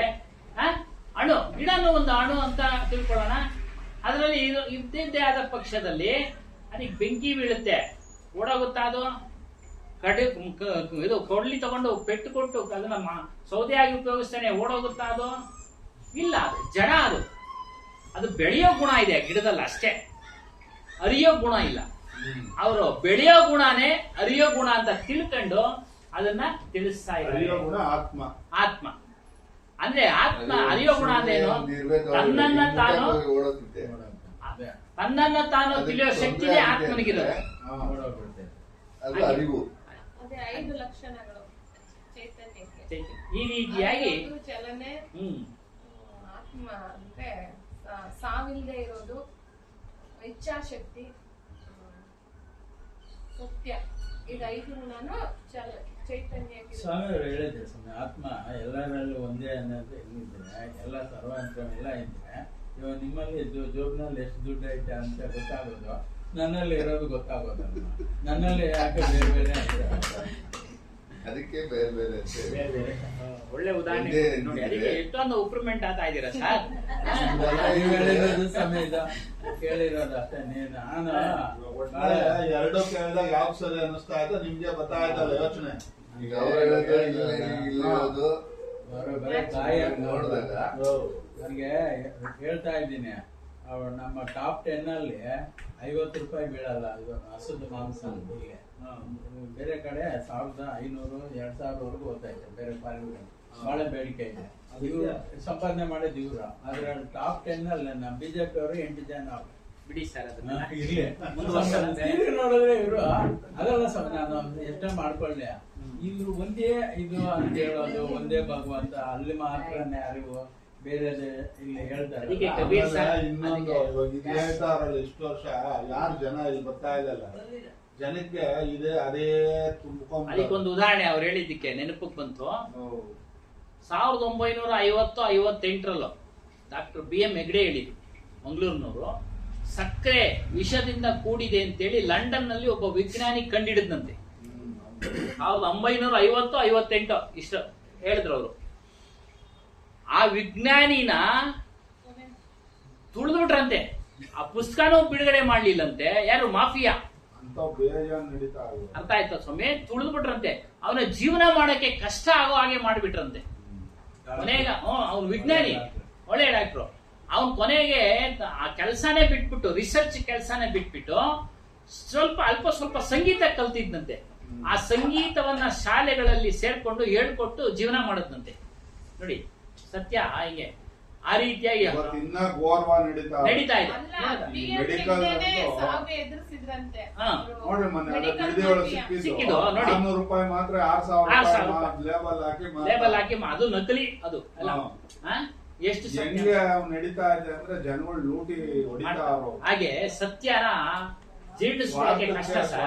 ಮೋಸ ಜಾಸ್ತಿ ಆಗುತ್ತೆ. ಸತ್ಯನ ತೆಗೆದುಕೊಳ್ಳೋದು ಬಹಳ ಕಷ್ಟ. ತೆಗೆದುಕೊಂಡ್ರೆ ಜೀರ್ಣಿಸ್ಕೊಳ್ಳೋದು ಕಷ್ಟ. ಅಂದ್ರೆ ಅಳವಡಿಸ್ಕೊಳ್ಳೋದು, ಜೀರ್ಣಿಸ್ಕೊಳ್ಳೋದು ಅಂದ್ರೆ ಅಳವಡಿಸ್ಕೊಂಡು ಅದರಲ್ಲೇ ನಡೆಯೋದೆ ಬಹಳ ಕಷ್ಟ, ಬಹಳ ಕಷ್ಟ. ಅದಕ್ಕೆ ನಮ್ ಕಬೀರ್ ಸಾಹೇಬ್ರು ಹೇಳಿದ್ದು ಏನು, ಇಂಥ ಒಂದು ವಿಚಾರವನ್ನ ಲಕ್ಷಕ್ಕೊಬ್ನು ತಿಳಿತಾನೆ, ಕೋಟಿಗೊಬ್ನು ತಿಳಿದು ಮುಕ್ತನಾಗ್ತಾನೆ ಅಂತ. ಕೋಟಿಗೊಬ್ನು, ಎಷ್ಟು ಕೋಟಿ ಜನ ಅವ್ರೆ? ಬೇಡ, ನಾವು ಇದು ಜನಸಂಖ್ಯೆ ಲೆಕ್ಕ ಹಾಕೋಣ. ದೇವನ ಇದು ದೊಡ್ಡಬಳ್ಳಾಪುರ ಎಷ್ಟು ಜನ ಇದ್ದಾರೆ? 30 ಜನ ಇದೀವಿ. ಲಕ್ಷಕ್ಕೊಬ್ರು ಅವ್ರು ಹೇಳಿದ್ ನೋಡಿ ಎಷ್ಟು ಸತ್ಯ. ನೋಡಿ ಇದನ್ನೇ ಹೋಲಿಕೆ ಮಾಡ್ಬೇಕು. ಲಕ್ಷಕ್ಕೊಬ್ರು ತಿಳಿಯಕ್ ಬರ್ತಾರೆ, ಕೋಟಿಗೊಬ್ರು ಪಾರಾಗ್ತಾರೆ ಅಂತ. ಅಂದ್ರೆ ಯಾರೋ ಒಬ್ಬೊಬ್ರು ಏನಕ್ಕೆ ಅಂತ ಹೇಳಿದ್ರು ಅಂದ್ರೆ, ಮೊನ್ನೆ ನಾವ್ ಇಲ್ಲೆಲ್ಲ ವಿಷಯ ಕೇಳ್ತಾ ಇರೋದಕ್ಕೆ ಈಗ ಲೈಫ್ ವ್ಯಾಪಾರ ನೋಡೋದು ನಗು ಬಂದಿರುತ್ತೆ ನಮ್ಗೆ. ಜನ ಏನ್ ಹಿಂಗ್ ಮಾಡ್ತಾವ್ರೆ, ಏನ್ ಇವ್ರ ಬುದ್ಧಿ ಐತಾ? ಸಾವಿರಾರು ರೂಪಾಯಿ ಏನು ಅಂದ್ರೆ ಯಾವ್ದಕ್ಕೆ 5,000 ರೂಪಾಯಿ ಸಮಯ ಕನಕಾಂಬ್ರ ಮಾರ್ಕೆಟ್ ಅಷ್ಟಾದ್ರೂ ಜನ ಮಾಡ್ಬೇಕು ಮನೆಗೂ ಮಾಡಿದ್ರು ಸಮಯ. ಆದ್ರೆ ಈ ಸರಿ ನಮ್ಮ ಮನೇಲಿ ತುಂಬಾ ತೃಪ್ತಿಯಾಗಿದ್ರು, ನಾವ್ ಮತ್ತೆ ಮಾಡ್ಲಿಲ್ಲ ಅಂತ ಕೊರಗ್ಲಿಲ್ಲ. ಅಂದ್ರೆ ವಿಚಾರಕ್ಕೆ ಬರೋಣ. ಮನಸ್ಸು ನಮ್ಮನ್ನ ಮೋಸಪಡಿಸುತ್ತದೆ. ನೋಡಿ, ಇದೆಲ್ಲ ಮೋಸನೇ. ಇವಾಗ ಹೇಳಿದ್ರಲ್ಲ ವಿಚಾರಗಳು, ಮನಸ್ಸು ಅದರೊಳಗೆ ಗೋಡೆ ಹೋಗಿ ನಮ್ಮನ್ನ ಮೋಸ ಮಾಡಿಸ್ತಾ ಇದೆ. ಏನಿಗೆ? ಆಸೆ. ಪೂಜೆ ಮಾಡ್ಬಿಟ್ರೆ ಹಂಗಾಗ್ಬಿಡ್ತೀವಿ, ಹಿಂಗಾಗ್ಬಿಡ್ತೀವಿ. ಯಾವುದು ಇಲ್ಲ, ಏನು ಆಗಲ್ಲ. ದುಡಿದ್ರೇನೆ ಮುಂದಕ್ಕೆ ಬರೋದು, ಪ್ರಾರಬ್ಧದಲ್ಲಿ ಇದ್ರೇನೆ ಎಲ್ಲ ಆಗಲ್ಲ. ಎಷ್ಟು ವರ್ಷದಿಂದ ಮಾಡ್ತಾ ಇದೀವಿ, ಏನಾಗಿದ್ದೀವಿ ಅಂತ ಯೋಚನೆ ಮಾಡ್ತಾ ಇಲ್ಲ ಜನ. ಮಾಡ್ತಾನೆ ಅವ್ರ. ನೋಡಿ, ಮನಸ್ಸು ನಮ್ಮನ್ನ ಮೋಸಪಡಿಸುತ್ತದೆ. ಮಾಡ್ಲಿ, ಏನಂದ್ರೆ ಕಡಿಮೆ ಏನೋ ಒಂದು ಆಚರಣೆ, ಧಾರ್ಮಿಕ ಸಂಸ್ಕೃತಿಗಳು, ಚಟುವಟಿಕೆಗಳು ಮಾಡ್ಕೊಂಡು ಬೇಡ. ಅವ್ರು ಮಾಡ್ತಾರ, ಅವ್ರಿಗಿನ್ನ ಗ್ರ್ಯಾಂಡ್, ಇವ್ರು ಮಾಡೋಕೆ ಪೈಪೋಟಿ, ಭಕ್ತಿಯ ಪೈಪೋಟಿ ಇದು. ಆಧ್ಯಾತ್ಮಿಕ ಜೀವನದಲ್ಲಿ ನಮ್ಮ ಹಲವು ಆಸೆಗಳನ್ನ ಅದುಮಿಡಿಬೇಕಾಗುತ್ತದೆ. ನೋಡಿ, ಆಧ್ಯಾತ್ಮಿಕ ಜೀವನದಲ್ಲಿ ನಾವು ಪ್ರವೇಶ ಮಾಡಿ ನಮ್ಮ ಗುರಿನ ನಾವು ಮುಟ್ಟಬೇಕು, ನಾವು ಬಿಡುಗಡೆ ಆಗ್ಬೇಕು ಅನ್ನೋದೇ ಕೆಲವು ಆಸೆಗಳನ್ನ ಅದುಮಿ ಅಂದ್ರೆ ನಿಯಂತ್ರಣ ಮಾಡ್ಬೇಕು. ಅದನ್ನೆಲ್ಲ ಹಂಗೆ ಅದನ್ನ ತುಳಿಬೇಕು. ಅವುಗಳು ಆಸೆ ಅನ್ನೋದಿದೆಯಲ್ಲ, ಆಧ್ಯಾತ್ಮದ ಆದರ್ಶಕ್ಕೆ ವಿರೋಧಿ. ಅವಲ್ಲಿ ಕಳೆದ ವಾರ ಹೇಳಿದ್ವಲ್ಲ, ಪಂಚಕ್ಲೇಶಗಳು, ಪಂಚ ಕೋಶಗಳು ಇವೆಲ್ಲವೂ ಸಹ ವಿರೋಧಿ. ಅದಕ್ಕೆ ಅವುಗಳನ್ನೆಲ್ಲ ಅದುಮಿಡಬೇಕು. ಅದನ್ನೆಲ್ಲ ರಾಜಿ ಮಾಡ್ಕೊಳಕ್ ಹೋದ್ರೆ ಆಧ್ಯಾತ್ಮಿಕ ಸಾಧನೆ ಮಾಡ್ಕೊಳಕ್ ಆಗೋದಿಲ್ಲ. ಆಸೆಗಳು ಬೇರೆ ಬೇರೆ ರೂಪದಲ್ಲಿ ನಮ್ಗೆ ಬಂದು ಅಡಚಣೆ ಮಾಡ್ತವೆ. ಹಾಗಾಗಿ ನಾವೇನಾದ್ರೂ ಅದಕ್ಕೆ ತಗಲ್ಕೊಂಡ್ರೆ ನಾವು ವೀಕ್ನೆಸ್ ಇದೀವಿ ಅಂತ ಅರ್ಥ. ನಮ್ಮ ಮನಸ್ಸು ದುರ್ಬಲವಾಗಿದೆ ಅಂತ ಅರ್ಥ. ನೀವು ಸತ್ಸಂಗ ಹೇಳ್ತಾ ಇದ್ದೀರಲ್ಲ, ಮನಸ್ಸು ಬಗ್ಗೆ ಹೇಳ್ತಾ ಇದ್ದೀರಾ. ಆದ್ರೆ ನನ್ನ ಮನಸ್ಸು ಏನಾಗ್ತಾ ಇದೆ ಅಂದ್ರೆ 50-60 ರೂಪಾಯಿ ಬೀಳಲ್ಲ, 1500 2000 ರೂಪಾಯಿ ಮಾರ್ತಾರಲ್ಲ, ಅವ್ರು ಚೆನ್ನಾಗಿ ಅವ್ರಲ್ಲ ಅಂತ ಆ ಕಡೆ ಹೋಗೈತೆ ನನ್ನ ಮನಸ್ಸು. ಹೆಂಗೆ ಅವ್ರೇನ್ ಚೆನ್ನಾಗಿಲ್ಲ ಬಿಡಿ, ನುಣ್ಣಗೆ ಅದೇ ಅವನ ಸಂಘಕ್ಕೆ ಅವ್ರದ್ದು ಅಂತ ಅನ್ನಿಸ್ತದೆ. ಥಿಂಕ್ ಮಾಡ್ತಾ ಇದ್ದೀನಿ ಸರ್. ಅವರು ಹಿಂಗೆ ಅಲ್ಲ, ಇರ್ಬೋದು ಅನ್ನಿಸ್ತದೆ. ನೀವು ಹತ್ರದಿಂದ ಅವ್ರನ್ನ ನೋಡಿದ್ರೆ ಅವ್ರಿಗೂ ಗೊತ್ತಾಗುತ್ತೆ. ಹೂವ ಬೆಳೆಯೋರಿಗೆ ಅದೊಂದು ಸಮಯ, ದುಡ್ಡು ಮಾಡೋಂತ ಸಮಯ ಅಷ್ಟೇ. ಎಲ್ಲಾ ಸಮಯ ಅದೇ ತರ ಇರಲ್ಲ. ಹೋಗ್ಲಿ ಬಿಡ್ರಿ, ಆ ಒಂದ್ ಟೈಮ್ಗೆ ಸ್ವಲ್ಪ ಲಾಭ ಮಾಡ್ಕೊಂತಾರೆ. ಮಿಕ್ಕಿ ಟೈಮಲ್ಲಿ ಲಾಸ್ ಆಗಿ ಕೆಜಿ 10 ರೂಪಾಯಿ 5 ರೂಪಾಯಿ ಇರೋವಾಗ ಯಾಕೆ ಹೇಳ್ತಾರೆ? ಅವ್ರನ್ನ ಯಾರು ಕೇಳ್ತೀರಾ? ಅವರು ಮಾಡೋದೊಂದು ಹೇಳೋದೊಂದು. ಅವರು 50 ದಿವಸ ಸ್ಟಾಕ್ ಮಾಡ್ತಾರೆ, ಇದಾಕ್ಬಿಟ್ಟು ಕೆಮಿಕಲ್ ಹಾಕಿ, ಅವ್ರ ಲಾಸ್ ಆಗಲ್ಲ. ಅಲ್ಲ, ಇದೊಂದ್ ಟೈಮ್ ಮಾತ್ರ ಲಾಭ ಬರುತ್ತೆ ಅಷ್ಟೇ. ಮಿಕ್ಕಿ ಟೈಮ್ ಅಲ್ಲ, ಊದಲ್ಲ ಪಾಪ ಅವ್ರಿಗೇನ ಬಿಡಿ. ಅವ್ರಿಗೆ ಮಟನ್ದು ಅದು ಮೋಸ. ಪ್ರಪಂಚ ಮೋಸ, ವಂಚನೆ, ನಾನು ಹೇಳ್ತಾ ಇರೋದು ನನ್ನ ಮನಸ್ಸು ಏನ್ ಮಾಡ್ಬೇಕು ಅಂತ ಸ್ವಾಮಿಗಳು ನಿಮ್ಮ ಹತ್ರ ನಿಮಗೆ ಸಂತೋಷ ಬೇಕು, ಶಾಂತಿ ಬೇಕು ಅನ್ನಂಗಿದ್ರೆ ಅದನ್ನೆಲ್ಲ ಬಿಟ್ಟು ಇದರಲ್ಲಿ ನಿಮ್ಮ ಮನಸ್ಸಿಟ್ಟು ಕೇಳ್ತಾ ಹೋಗಿ. ಆಗಲೇ ಹೇಳಿದ್ವಿ ಇದೇಳಿ ಏನಮ್ಮ ಆಡುವ ಸತ್ಯನಾಮದ ಅರಿವು. ಎಷ್ಟನೇ ಪೇಜ್ ಅದು? ಸತ್ಯವನ್ನ ತಿಳಿಬೇಕು ಅಂತ 10ನೇ ಪೇಜ್ ಅಲ್ಲ, 12ನೇ ಪೇಜ್. 10ನೇ ಪೇಜ್ ಹೇಳ್ತಾರೆ ನೋಡಿ. ನಮ್ಮ ಅಕ್ಕಪಕ್ಕ ಸುತ್ತಮುತ್ತ ಪ್ರತಿ ಯಾರು ನೋಡೋದು ಬರೀ ಮೋಸ. ತನ್ನ ನಿಜ ಧರ್ಮವನ್ನ ಮಾಡ್ಬೇಕು, ನಾವು ಸರೋಬೇಕು. ತನ್ನ ನಿಜ ಧರ್ಮ ನಾನೊಬ್ಬ ಸರೋದ್ರೆ ಪ್ರಪಂಚಕ್ಕೆ ಒಬ್ಬನ್ ಕಡಿಮೆ ಆದ ಕೆಟ್ಟವನು ಸಾಕು. ತನ್ನ ನಿಜ ಧರ್ಮ ಅರಿಬೇಕಾದ್ರೆ ಉಪಾಯ ಮಾಡ್ಕೊಳ್ಬೇಕು. ಉಪಾಯ ಇರಬೇಕು. ಸಂಚು ಮಾಡಿ ತಿಳಿಬೇಕು ಅಂತ. ಸಂಚು ಅಂದ್ರೆ ಉಪಾಯದಿಂದ ನೀವು ನಿಮ್ಮನ್ನ ತಿಳಿಬೇಕು. ಅವ್ರ ಹಂಗವ್ರೆ ಇವ್ರ ಹಿಂಗವ್ರೆ ಅಂತ ಅಂದ್ರೆ ನಿಮ್ ಮನಸ್ಸು ಕೆಟ್ಟಿದೆ ಅಂತ ಗಮನ ಅಲ್ಲೋಯ್ತು ಅಂತ. ಅದಕ್ಕೆ ಕಡೆ ಗಮನ ಕೊಡಬಾರ್ದು. ನಮ್ಮ ಲಕ್ಷ್ಯ ಏನು? ಪರವಾಗಿಲ್ಲಪ್ಪ ಅಂತ ನಾವು ಆ ಮಾರ್ಕ್ ಹೋಗಿಲ್ಲ ಅಂತ ನಾವು ತಿಳಿತಾ ಇದ್ ಸತ್ಯ ತಿಳಿದ್ಮೇಲೆ ನಾವು ಅಂತ ಮಾರ್ಕ್ ಹೋಗ್ಬಾರ್ದು. ನಮ್ಮ ಗುರಿ ಏನು? ಗುರಿ ಸೇರಲು ಬೇಕು ಗುರುವಿನ ಮರ್ಮ. ನೋಡಿ, ನಮ್ ಗುರಿ ಏನು? ನಮ್ಗೆ ಶಾಂತಿಯನ್ನ ಪಡಿಬೇಕು, ಪರಿವರ್ತನೆ ಆಗದಂತ ಶಾಂತಿಯನ್ನ ಪಡಿಬೇಕು, ಶಾಶ್ವತವಾದ ಶಾಂತಿಯನ್ನ ಪಡಿಬೇಕು ಅನ್ನೋ ಮರ್ಮ ಗುರಿ ಇದೆ. ಆ ಗುರಿನ ಸೇರ್ಬೇಕಾದ್ರೆ ನಾವು ಉಪಾಯದಿಂದ ಜೀವನ ಮಾಡ್ಬೇಕು. ಸಮಾಜದಲ್ಲಿ ಅಂಟ್ಕೊಳ್ದಂಗೆ ಇರ್ಬೇಕು. ಅವ್ರೇನೋ ಮಾಡ್ತಾರೆ, ಅವ್ರು ಚೆನ್ನಾಗವ್ರೆ, ನಾವು ಚೆನ್ನಾಗಿಲ್ಲ ಅಂದ್ರೆ ಪ್ರಾರಬ್ಧ ಕರ್ಮ ಅವ್ರು ಅನುಭವಿಸ್ಲೇಬೇಕು ಮುಂದಿನ ದಿನಗಳಲ್ಲಿ. ಅದಕ್ಕೆ ಹೇಳ್ತಾರೆ, ತನುವಿಗಾಗುವುದೆಲ್ಲ ಜನ್ಮ ಜನ್ಮದ ಕರ್ಮ. ಅವ್ರು ಎಷ್ಟೋ ಜನ್ಮಗಳಲ್ಲೇ ಅನುಭವಿಸ್ಬೇಕು. ಅನುಭವಿಸ್ಬೇಕು. ಇದಕ್ಕೆಲ್ಲ ಸಿದ್ಧಾಂತಗಳು ಏನಂದ್ರೆ ಜ್ಞಾನಿಗಳು ಹೇಳಿರೋ ಮಾತುಗಳು, ಜ್ಞಾನಿಗಳು ಹೇಳಿರೋ ಮಾತುಗಳನ್ನ ಬರ್ದಿರೋದು, ಇವೇ ಸಿದ್ಧಾಂತ ಪ್ರಮಾಣಗಳು ಮತ್ತು ನಮ್ಮ ಆಗಾಗ್ಗೆ ನಡೆಯತಕ್ಕಂಥ ಜೀವನದಲ್ಲಿ ನಡೆಯತಕ್ಕಂಥ ಘಟನೆಗಳನ್ನ ಹೋಲಿಕೆ ಮಾಡ್ಕೊಂಡಾಗ ನಮಗೆ ಅದರ ನಿಜವಾದ ಅನುಭವ ಆಗ್ತಾ ಇರುತ್ತೆ. ಅದರಿಂದ ಗುರಿಯ ಸೇರಲು ಬೇಕು ಗುರುವಿನ ಮರ್ಮ. ಗುರಿ ಸೇರಬೇಕಾದ್ರೆ ಗುರುವಿನ ಮರ್ಮವನ್ನ ತಿಳಿಬೇಕು. ಗುರುವಿನ ಮರ್ಮ ಇದೆ. ನಮ್ಮಲ್ಲಿ ಸೂಕ್ಷ್ಮ ಆಸೆಗಳೆಲ್ಲ ಇವು ಉಂಟಾಗಿರ್ತವೆ. ಸೂಕ್ಷ್ಮ ಆಸೆಗಳು ಇವೆಲ್ಲ ಇವನು ಹೇಳ್ದಂಗೆ ಅವನು ಚೆನ್ನಾಗವನೇ, ನಾವು ಇದ್ದೀವಿ, ಇವು ಚೆನ್ನಾಗಿಲ್ಲ, ಇವೆಲ್ಲ ಸೂಕ್ಷ್ಮ ಆಸೆಗಳು. ಅದಕ್ಕೊಂದು ಉದಾಹರಣೆ ಕೊಡ್ತಾರೆ ಇಲ್ಲಿ, ಬಹಳ ಚೆನ್ನಾಗಿದೆ. ಒಂದು ಪ್ರಾಣಿ ಸಂಗ್ರಹಾಲಯ, ಅದರಲ್ಲಿ ಒಂದು ಅನೇಕ ಕಾಂಗ್ರಗಳು ಇರ್ತವೆ. ಒಂದು ಮರಿ ಕಾಂಗ್ರೋ ಗೋಡೆ ಆರ್ತಾನೆ ಹೋಗಿ ಆಚೆಗೆ ಹೋಗ್ತಾನೆ ಇರ್ತಿತ್ತಂತೆ. ಆ ಪ್ರಾಣಿ ಸಂಗ್ರಹಾಲಯದವರು ಏನ್ ಮಾಡ್ತಾರೆ, ಗೋಡೆ ಎತ್ತರಿಸಿದಷ್ಟು ಅದು ಆಚೆಗೆ ಹೋಗ್ತಾನೆ ಇರ್ತಿತ್ತಂತೆ. ಅದೇ ಕಾಂಗ್ರಗಳು ಒಂದೆರಡು ಕಾಂಗ್ರಗಳು ಮಾತಾಡ್ತಾವಂತೆ, ಏನ್ ಗೋಡೆನ ಏರಿಸ್ತಾನೆ ಅವ್ರೆ, ಇದು ಅಭ್ಯಾಸನೇ ಬಿಟ್ಟಿಲ್ವಲ್ಲ. ಅದಕ್ಕೆ ಇನ್ನೊಂದು ಬುದ್ಧಿವಂತ ಕಾಂಗ್ರೋ ಹೇಳುತ್ತಂತೆ, ಬಾಗಿಲನ್ನು ಮುಚ್ಚದೆ ನೋಡಿ, ಬಾಗಿಲನ್ನು ಮುಚ್ಚದೆ ಗೋಡೆಯನ್ನ ಎಷ್ಟು ಏರಿಸಿದ್ರು ಏನ್ ಪ್ರಯೋಜನ? ಅದೇ ಬಾಗಿಲು ಓಪನ್ ಮಾಡಿ ಇಟ್ಟಿದ್ದಾರೆ, ಬಾಗಿಲಿಂದ ಆಚೆಗೆ ಬರುತ್ತೆ, ಗೋಡೆನ ಎಗರುತ್ತೆ, ಆಚೆಗೆ ಹೋಗುತ್ತೆ. ಬಾಗಿಲನ್ನು ಮುಚ್ಚಬೇಕು. ಅಂದ್ರೆ ಅರ್ಥ ಏನು ಅಂದ್ರೆ, ನಮ್ಮ ಮನಸ್ಸನ್ನ ದುರ್ವಿಷಯಗಳ ಕಡೆ ಹೋಗೋದಾಗಿ ಮುಚ್ಚಬೇಕು. ಅದಕ್ಕೆ ಅಡಚಣೆ ಅಂದ್ರೆ ಗೋಡೆ ಹಾಕಿದ್ರೆ ಏನು ಪ್ರಯೋಜನ ಇಲ್ಲ, ಮತ್ತೆ ಎಗರಿ ಹೋಗ್ತಾ ಇರ್ತಿದೆ. ಸಂಪೂರ್ಣವಾಗಿ ಮುಚ್ಚಬೇಕು, ಒಂದನ್ನ ಕೊಟ್ಟು ಒಂದನ್ನ ಮರೆಸ್ಬೇಕು. ಅದಕ್ಕೆ ನಾವು ಎಷ್ಟೇ ಸಾಧನೆ ಮಾಡಿದ್ರೂ ಸಹ ಆಸೆಯ ಬಾಗಿಲನ್ನು ಮುಚ್ಚದಿದ್ದರೆ ಏನೂ ಪ್ರಯೋಜನವಿಲ್ಲ. ಮತ್ತೆ ಆಧ್ಯಾತ್ಮಿಕ ಸ್ಥಿತಿ ಹೇಗೆ ಅಂತ ಅಂದ್ರೆ, ಅಹಂಕಾರ ಇವೆಲ್ಲ ಬಿಡಬೇಕು. ಅಹಂಕಾರ ಇರುವವರೆಗೂ ಮನುಷ್ಯ ಜ್ಞಾನದಲ್ಲಿ ಏಳಿಗೆ ಆಗಲ್ಲ, ಮುಕ್ತಿಯನ್ನು ಪಡೆಯಲಾರ. ಇದೊಂದು ಬಹಳ ಇನ್ನೊಂದು ಅತ್ಯುತ್ತಮವಾದ ಉದಾಹರಣೆ ಕೊಡ್ತಾರೆ. ನಮ್ಮ ಜೀವನ ನೈತಿಕತೆಯಿಂದ ಕೂಡಿರ್ಬೇಕು, ಆಧ್ಯಾತ್ಮಿಕದಿಂದ ಕೂಡಿರ್ಬೇಕು ಅಂತ ಅಳವಡಿಸ್ಕೊಳ್ಬೇಕು. ಒಳ್ಳೊಳ್ಳೆ ವಿಚಾರಗಳನ್ನ ಅಳವಡಿಸ್ಕೊಳ್ಬೇಕು. ಒಂದು ಕಂಬ ಇದ್ದ ಹಾಗೆ ಆಧ್ಯಾತ್ಮಿಕತೆ ಅನ್ನೋದು. ಅದಕ್ಕೆ ಎಣ್ಣೆ ಸವರ್ಬಿಟ್ಟವ್ರೆ, ಬರೀ ಕಂಬ ಆದ್ರೆ ಎತ್ತು ಬಿಡ್ತಾರೆ, ಗುರಿ ಮುಟ್ಬಿಡ್ತಾರೆ. ಎಣ್ಣೆ ಸವರಿರೋ ಕಂಬನ ಏರೋದಕ್ಕೆ ಆಗತ್ತಾ?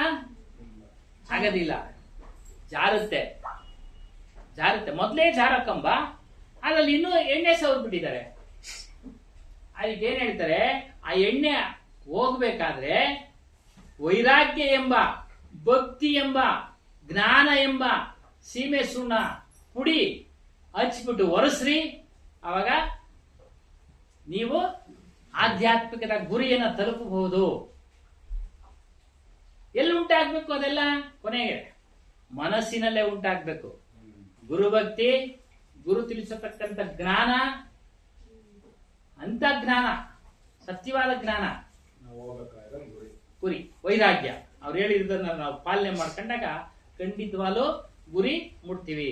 ಇದೆಲ್ಲ ಬೆಳವಣಿಗೆ ಆಗೋದಿಲ್ಲಿ ನಮ್ಮ ಮನಸ್ಸಿನಲ್ಲೇ ನಾವೇ ಮಾಡ್ಕೊಳ್ಬೇಕು. ಅದನ್ನೇ ಅಲ್ಲಿ ಹೇಳಿರೋದು ಅಭಿಲಾಷ್ ಸಾಹೇಬರು, ಕಬೀರ್ ಸಾಹೇಬರ ವಚನದಲ್ಲಿ. ಮನಸ್ಸು ಏನು ಮೊದಲೇ ಹೇಳಿದ್ವಿ, ಸ್ಫಟಿಕದ ಕಲ್ಲು ಇದ್ದಂಗೆ ಶುದ್ಧವಾಗಿದೆ ಮನಸ್ಸು. ಪಕ್ಕ ಇಡ್ತೀವೋ ಅದು ನಡೆಯುತ್ತೆ. ಅದಕ್ಕೇನೆ ಹೇಳ್ತಾ ಇರಲಿ, ಆ ಮನಸ್ಸಿನಲ್ಲಿ ಸ್ವರೂಪ ಇಲ್ಲ, ನಮ್ಮ ಸ್ವರೂಪ ಮನಸ್ಸಿನಲ್ಲಿ ಇಲ್ಲ ನೋಡಿ. ಮತ್ತು ದುಃಖ ರೂಪ ಇಲ್ಲ. मन अपने आप में ना सुख स्वरूप ना दुख रूप, ಬಂಧನ ಇಲ್ಲ, ಮುಕ್ತ ರೂಪ ಇಲ್ಲ, ಪಾಪ ಇಲ್ಲ, ಪುಣ್ಯ ಇಲ್ಲ. ಎಲ್ಲವನ್ನ ನಾವು ಮನಸ್ಸಿಗೆ ಹಚ್ಕೊಂಡ್ರೆ, ಯಾವ್ಯಾವುದನ್ನ ವಿಚಾರಗಳನ್ನ ಮನಸ್ಸಿಗೆ ಹಚ್ಕೊಳ್ತೀವೋ ಆ ರೀತಿ ಮನಸ್ಸು ಪರಿವರ್ತನೆ ಆಗತ್ತೆ. ಅದಕ್ಕೆ ಸತ್ಸಂಗತ್ವೇ ನಿಸ್ಸಂಗತ್ವ, ತತ್ವೇ ನಿರ್ಮೋಹತ್ವ, ನಿರ್ಮೋಹತ್ವೇ ನಿಶ್ಚಲ ತತ್ವ, ನಿಶ್ಚಲ ತತ್ವೇ ಜೀವನ್ ಮುಕ್ತಿ. ಸತ್ಸಂಗವನ್ನ ಮಾಡಿ, ಬೇರೆ ಸಂಘ ಮಾಡಿದ್ರೆ ಜನ್ಮಗಳಿಗೆ ಹೋಗ್ತೀರಾ. ಸತ್ಸಂಗ ನಿಸ್ಸಂಗ ಆಗ್ಬಿಡುತ್ತೆ ಮನಸ್ಸು, ಬೇರೆದ್ರ ಸಂಘ ಬಯಸೋದಿಲ್ಲ. ಶಬ್ದ ಸ್ಪರ್ಶ ರೂಪ ರಸ ವಿಷಯಾದಿಗಳ ಸಂಘ ಬಯಸೋದಿಲ್ಲ. ಕಡಿಮೆ ಆಗ್ತಾ ಇರುತ್ತೆ, ಕಡಿಮೆ ಆಗ್ತಾ ಇರುತ್ತೆ. ಪ್ರಾರಬ್ಧ ಕರ್ಮದಲ್ಲಿ ಭೋಗಿಸ್ಬೇಕು ಅನ್ನೋದಿದ್ರು ಸಹ ಈ ಸಾಧುಗಳೆಲ್ಲ ಏನಕ್ಕೆ ಇದೆಲ್ಲ ಮಾಡೋದು? ಪಾಪ ಅವ್ರದ್ದು ತಪ್ಪಲ್ಲ, ಮನಸ್ಸಿನ ಕೈಗೆ ಸಿಕ್ಕಾಕೊಂಡಿದ್ದಾರೆ ಅವರೆಲ್ಲ. ಮನಸ್ಸನ್ನ ಗೆದ್ದಿಲ್ಲ, ಮನಸ್ಸನ್ನ ಗೆದ್ದಿಲ್ಲ, ಇಂದ್ರಿಯಗಳ ಕೈಗೆ ಸಿಕ್ಕಾಕೊಂಡಿದ್ದಾರೆ, ಮನಸ್ಸಿನ ಕೈಗೆ ಸಿಕ್ಕಾಕೊಂಡಿದ್ದಾರೆ. ಹಾಗಾಗಿ ತಪ್ಪುಗಳಾಗ್ತವೆ. ಆದ್ರೆ ಆ ಪೀಠಕ್ಕೆ ಹೋದ ಮೇಲೆ ಅದರೊಂದು ಘನತೆಯನ್ನ ಎತ್ತಿಡಿಬೇಕು. ಅದ್ರ ರೀತಿ ಎತ್ತಿಡಿದವರಲ್ಲಿ ವಿದ್ಯಾಭೂಷಣನ ಏನೋ ಹೆಸರಿದೆ, ಅವ್ರು ನೋಡಿ, ಅವರು ಉಡುಪಿಯವರು ಸನ್ಯಾಸಿ ಪೀಠನೇ ತ್ಯಾಗ ಮಾಡಿಬಿಟ್ರು. ಸನ್ಯಾಸಿ ಪೀಠನೇ ತೆಗೆದ್ಬಿಟ್ರು. ಸನ್ಯಾಸಿ ಪೀಠ ಗೃಹಸ್ಥ ಧರ್ಮಕ್ಕೆ ವಿರುದ್ಧ. ಚಂಚಲ ಆದಾಗ ಬಿಟ್ರು, ಬೇಡ ನನಗೆ ಪೀಠ.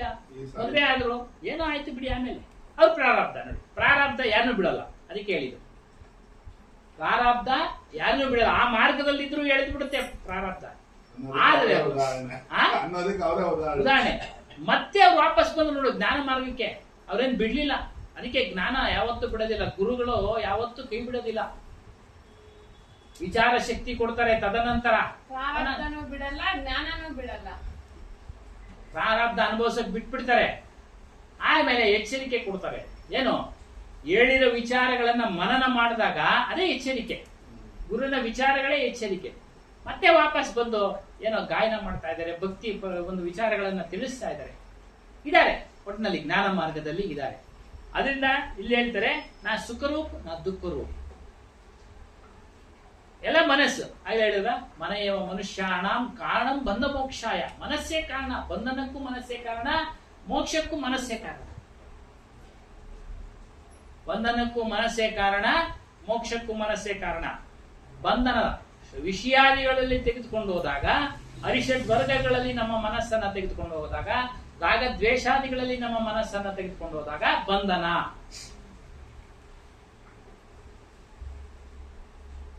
ದೈವಿ ಸಂಪತ್ತು ಏನೋ ವಿಚಾರ, ವಿವೇಕ, ವೈರಾಗ್ಯ, ಗುರುಪೂಜೆ, ಗುರುಭಕ್ತಿ, ಜ್ಞಾನ, ವೈರಾಗ್ಯ ಇವುಗಳನ್ನೆಲ್ಲ ನಾವು ಮನಸ್ಸಿನಲ್ಲಿ ತೆಗೆದುಕೊಂಡು ಹೋದಾಗ ಮೋಕ್ಷಕ್ಕೆ ಕಾರಣ ಆಗತ್ತೆ ಮನಸ್ಸು. ಅಂದ್ರೆ ಮನಸ್ಸಿನಲ್ಲಿ ಏನು ಇಲ್ಲ. ಮನಸ್ಸಿಗೆ ನಾವು ಏನ್ ತುಂಬ್ತೀವೋ ಅದು ಖಾಲಿ ಗ್ಲಾಸ್ ಇದ್ದಂಗೆ. ಈ ಗ್ಲಾಸ್ಗೆ ನಾವ್ ಏನ್ ತುಂಬ್ತೀವೋ ಅದು ಇಟ್ಕೊಳ್ಳುತ್ತೆ. ನೀರು ತುಂಬಿದ್ರೆ ನೀರು ತುಂಬಿಸ್ಕೊಳ್ಳುತ್ತೆ, ಹಾಲು ತುಂಬಿದ್ರೆ ಹಾಲು ತುಂಬಿಸ್ಕೊಳ್ಳುತ್ತೆ, ವಿಷ ತುಂಬಿದ್ರೆ ವಿಷ ತುಂಬಿಸ್ಕೊಳ್ಳುತ್ತೆ. ಹಾಗೆ ಅದರಿಂದ ಹೇಳ್ತಾರೆ ಇಲ್ಲಿ, ಹೇಳಿ ಸರ್. ಗುರು ಪೂಜೆ, ಸತ್ಸಂಗ, ಗುರು ಪೂಜೆ ಕೇಳೋದು ಮಾಡೋದು ಎಲ್ಲ ಮಾಡಿದ್ರೆ ಇದಕ್ಕೆ ಫಲಿತಾಂಶ ಇದೆಯಾ?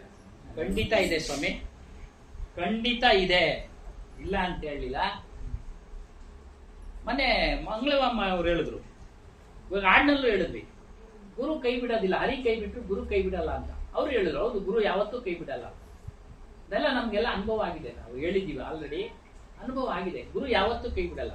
ನೋಡಿ, ಅವ್ರು ವಿದ್ಯಾರಣ್ಯ ಗುರು ಕೈ ಬಿಡಲಿಲ್ಲ, ಅವ್ರ ಜ್ಞಾನ ಕೈ ಬಿಡಲಿಲ್ಲ. ಗುರು ಹೇಳಿರೋ ಜ್ಞಾನ ಅದೇ ಜ್ಞಾನ, ಜ್ಞಾನವೇ ಗುರು, ಅರಿವೇ ಗುರು. ಆದ್ರೆ ಬೇರೆ ಒಂದು ಜ್ಞಾನಿಗಳಿಂದ ತಿಳಿತಾ ಇದೀವಿ. ಹೇಳಿದ್ರಲ್ಲ ಸ್ಟಾರ್ಟಿಂಗ್ ಬಂದಾಗ, ನಂಗೆ ಇಲ್ಲಿ ಬಂದಾಗ ತುಂಬಾ ಒಳ್ಳೇದಾಯ್ತು, ಗುರು ಒಳ್ಳೇದ್ ಮಾಡಿದ್ರು, ಅದಕ್ಕೆ ನಂಗೆ ಬರೋ ಇಚ್ಛೆ ಆಯ್ತು. ಹೇಳೋದನ್ನ ಅವರೇ ಹೇಳಿದ್ರು. ಅದಕ್ಕೆ ಇಲ್ಲಿ ಹೇಳ್ತಾರೆ, ಜೈಸಿ ವೃತ್ತಿಯ उसके सामने आती है वह वैसे वैसे बनता रहता है. ಯಾವ ರೀತಿಯ ಕೆಲಸ ಕಾರ್ಯಗಳು ಮನಸ್ಸಿನ ಮುಂದೆ ಬರ್ತವೋ,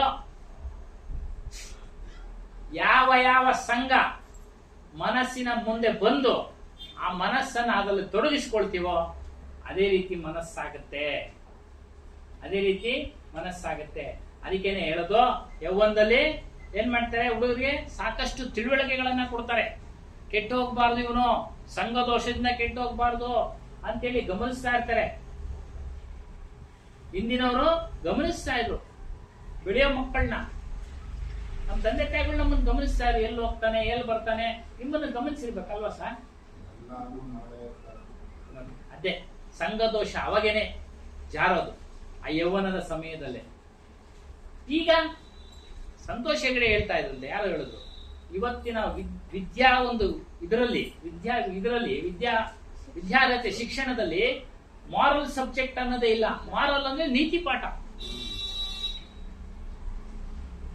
ಯಾವ ವ್ಯಕ್ತಿ ನೀತಿ ಪಾಠವನ್ನ ಕೇಳಿದಾನೋ ಅವನು ಚೆನ್ನಾಗೇ ಇರ್ತಾನೆ. ಸೊ ಅಪ್ಪ ಲಕ್ಷಗಳು ಇದು ತಗೊಂಡ್ ಬರ್ತಾ ಇದ್ರೆ ಇನ್ನೇನು ಅವ್ರ ಅಪ್ಪ ಹೇಳೋದೇನೋ ನೀತಿ ಪಾಠ, ಇವನೇನು ಕೇಳೋದು? ಸಂಪಾದನೆ ಹಂಗೈತಲ್ಲ ಜನಗಳ ಹತ್ರ. ಅಲ್ಲ, ಅವ್ರಿಗೂ ಒಂದೊಂದ್ ದಿವಸ ಜ್ಞಾನೋದಯ ಆದ್ರೆ ಬರೀ ಎಲ್ಲದಕ್ಕೂ ದುಡ್ಡೇ ಕಾರಣ ಅಲ್ಲ, ದುಡ್ಡೇ ಫಲನೂ ಅಲ್ಲ, ಬೇರೆ ಏನೋ ಬೇಕು ಅನ್ನೋದು ಗೊತ್ತಾಗುತ್ತೆ. ಅದು ಗೊತ್ತಾಗೋ ತನಕ ಏನು ಮಾಡಕ್ಕಾಗಲ್ಲ. ಅದರಿಂದ ಇಲ್ಲಿ ಹೇಳ್ತಾರೆ, ವೃತ್ತಿಗಳನ್ನ ದೂರ ಮಾಡಿ ಎಂದು. ನಿಮ್ಗೆ ಕಷ್ಟ ಕೊಡುವಂತ ವೃತ್ತಿಗಳು, ಕೆಲಸ ಕಾರ್ಯಗಳು ಸಂಘ ಮಾಡಬೇಡಿ. ನಿಮಗೆ ಸುಖ ಕೊಡತಕ್ಕಂತ ಕೆಲಸ ಕಾರ್ಯಗಳ ಸಂಘ ಮಾಡಿ ದೂರ ಇಡಿ. ಕೋಸ್ಕರ ಅಪ್ಪನ ವೃತ್ತಿಯಂಕು ಸುಧಾರ್. ನಿಮ್ಮ ಕೆಲಸ ಕಾರ್ಯಗಳನ್ನ ಸುಧಾರಣೆ ಮಾಡ್ಕೊಳ್ಳಿ. Sudhar ಜಾನೆ per Mann ಅಪನೆ ಆಪ್ನೆ ಸುಧರ್ ಜಾತಾ high. ಯಾವಾಗ ನೀವು ಸುಧಾರಣೆ ಮಾಡ್ಕೊಳ್ತೀರೋ ನಿಮ್ಮ ಮನಸ್ಸು ಸಹ ಸುಧಾರಣೆ ಆಗ್ತಾ ಇರುತ್ತೆ. ಯಾವಾಗ ಮನಸ್ಸು ಸುಧಾರಣೆ ಆಗ್ತಾ ಇರುತ್ತೋ ನಿಮಗೆ ಶಾಂತಿ ಬರ್ತಾ ಇರುತ್ತೆ, ಶಾಂತಿ ಸಿಗ್ತಾ ಇರುತ್ತೆ. ಮತ್ತೆ ಅದೇ ವಿವರಣೆ ಕೊಡ್ತಾರೆ. ಸ್ಫಟಿಕ ಕಲ್ಲಿದೆಯಲ್ಲ, ಅದು ಬಹಳ ಸ್ವಚ್ಛವಾಗಿದೆ. ಯಾವುದರ ಪ್ರತಿಬಿಂಬ ಅದ್ರ ಮೇಲೆ ಬೀಳುತ್ತೋ ಅದೇ ರೀತಿ ಅದು ತೋರುತ್ತೆ. ಆ ಪ್ರತಿಬಿಂಬ ಸತ್ಯ ಅಲ್ಲ.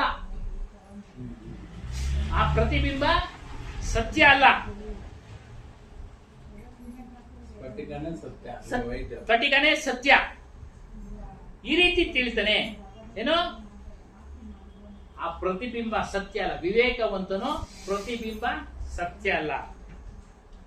ಅದೇ ರೀತಿಯಾಗಿ ನಾವೇನ್ ತಿಳಿಬೇಕು? ಈ ದೇಹ ಸತ್ಯ ಅಲ್ಲ, ದೇಹ ಅನಿತ್ಯ. ಪ್ರಪಂಚ ಸತ್ಯವೇ, ಆದರೆ ನಾವಿರೋರ್ಗ ಅದನ್ನು ನೋಡ್ತೀವಿ ಅಷ್ಟೇ. ತದನಂತರ ನಾವು ನೋಡ್ಲಿಕ್ಕೆ ಸಾಧ್ಯ ಇಲ್ಲ. ಅದಕ್ಕೆ ಮಿಥ್ಯ ಅಂದ್ರೆ ಸುಳ್ಳು. ಸುಳ್ಳಿಗೆ ಅನೇಕ ಅರ್ಥಗಳು. ಅದನ್ನ ವಿಚಾರ ಮಾಡಬೇಕು. ಏನ್ ಮಾಡ್ತಾರೆ, ಒಂದೇ ಪದಕ್ಕೆ ಅರ್ಥ ಹೇಳಿದ್ರಲ್ಲ, ಹೆಂಗ್ರಿ ಸತ್ಯ, ಹೆಂಗ್ರಿ ಸುಳ್ಳು, ಇಲ್ವೇನ್ರಿ ಆ ಕಾಲದಿಂದ ಹೀಗೆ ಅವತ್ತು ವಾದ ಮಾಡ್ಬಿಟ್ಟು ಅವ್ರು ಹೊರಟೋದ್ರು, ಬರ್ಲಿಲ್ಲ. ತಿರ್ಗಾ ಮತ್ತೆ ಯಾವಾಗ ಮಾತಾಡಿದ್ರು ಅಂತ ಹೇಳಿದ್ವಲ್ಲ. ಅದಕ್ಕೆ ಜ್ಞಾನದ ಮೂಲಕ ಮನನ ಮಾಡಬೇಕು, ವಿಚಾರ ಮಾಡಬೇಕು.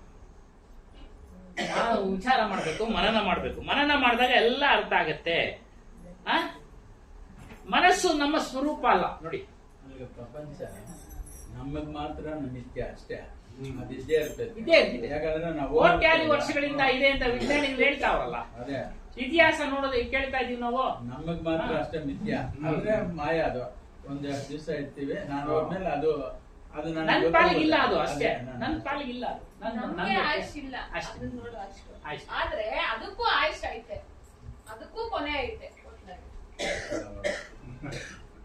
ಇದೆ, ಯಾವಾಗ ಒಂದ್ ಟೈಮ್ ನಲ್ಲಿ ಇರುತ್ತೆ. ಅಲ್ಲಿವರೆಗೂ ತಲೆ ಕೆಡ್ಸ್ಕೊಂಡ್ಬೇಡಿ. ವಿಜ್ಞಾನಿಗಳು ಹೇಳ್ತಾರೆ ಕೋಟ್ಯಾದಿ ವರ್ಷಗಳಿಂದ ಇದೆ ಅಂತ. ಬ್ರಹ್ಮ ಸತ್ಯ ಜಗನ್ಮಿಥ್ಯ ಅಂತ. ಆದ್ರೆ ಈ ಕಬೀರ್ ಪಂಥದಲ್ಲಿ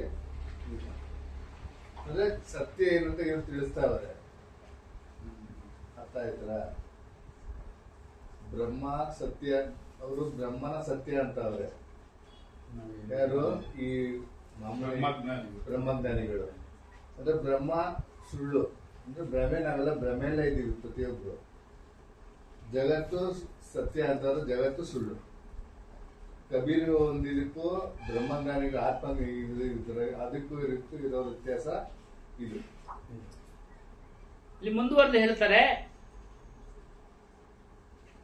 ನಮ್ಮ ಸ್ವರೂಪ ಸರ್ವತಾ ಭಿನ್ನ, ಶುದ್ಧ ಚೈತನ್ಯ, ಎಲ್ಲದಕ್ಕಿಂತ ಭಿನ್ನವಾಗಿದೆ, ಬೇರೆಯಾಗಿದೆ, ಶುದ್ಧವಾಗಿದೆ. ನಿರ್ಮಲದಲ್ಲಿ ನಿರ್ಮಲ ನಮ್ಮ ಸ್ವರೂಪ, ಮಲಿನದಲ್ಲಿ ಮಲಿನ ನಮ್ಮ ದೇಹ. ಹನುಮಾನ್ ಸಾಗರ ಹೇಳೋದು, ಮಲಿನದಿಂದ ಆಗಿರೋ ದೇಹ ಮಲಿನನೇ ಈಗಲೂ, ಅಂದ್ರೆ ಕೊಳೆ ಅಲ್ವಾ, ಕೊಳೆ. ಆದ್ರೆ ನಮ್ಮ ಸ್ವರೂಪ ಏನೋ ನಿರ್ಮಲದಲ್ಲಿ ನಿರ್ಮಲ, ಮಲರಹಿತವಾದದ್ದು, ಶುದ್ಧವಾದದ್ದು. ಅಲ್ಲಿ ಸುಖ ದುಃಖ ಯಾವುದೇ ವಿಕಾರಗಳಿಲ್ಲ, ಅದು ನಿರ್ವಿಕಾರದಿಂದ ಕೂಡಿದೆ. ಎಲ್ಲಾ ವಿಕಾರಗಳು ಮನಸ್ಸಿಗೆ ಆಗೋದು. ಹಾಗಾಗಿ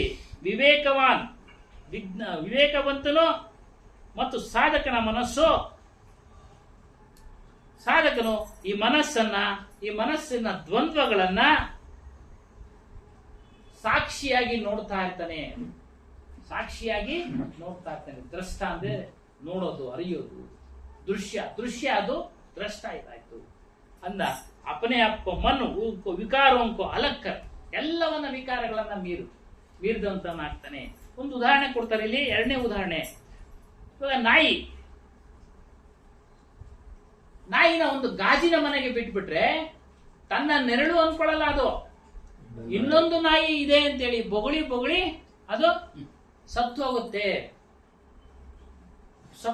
ನನ್ನ ವಿರೋಧಿ ಅಂತ. ಇದೇ ರೀತಿ ಮನಸ್ಸಿನ ವೃತ್ತಿಗಳೆಲ್ಲ ನೆರಳು ಇದ್ದಂಗೆ. ಆದ್ರೆ ಆ ನೆರಳನ್ನೇ ನಾವು, ಅಂದ್ರೆ ಪ್ರಾಪಂಚಿಕ ವಿಷಯ ಸುಖಗಳು ಇವೆಲ್ಲ, ಅದನ್ನೇ ನಾವು ಮನಸ್ಸಿನಲ್ಲಿ ಧಾರಣೆ ಮಾಡ್ಕೊಂಡ್ಬಿಟ್ಟು ನಿಜವಾದ ಸತ್ಯವನ್ನ ಅರಿತಾ ಇಲ್ಲ. ಹಾಗಾಗಿ ನಾವೇನ್ ಮಾಡ್ಬೇಕು? ಸತ್ಯವನ್ನ ತಿಳಿಯೋ ಕಡೆ ಹೋಗ್ಬೇಕು.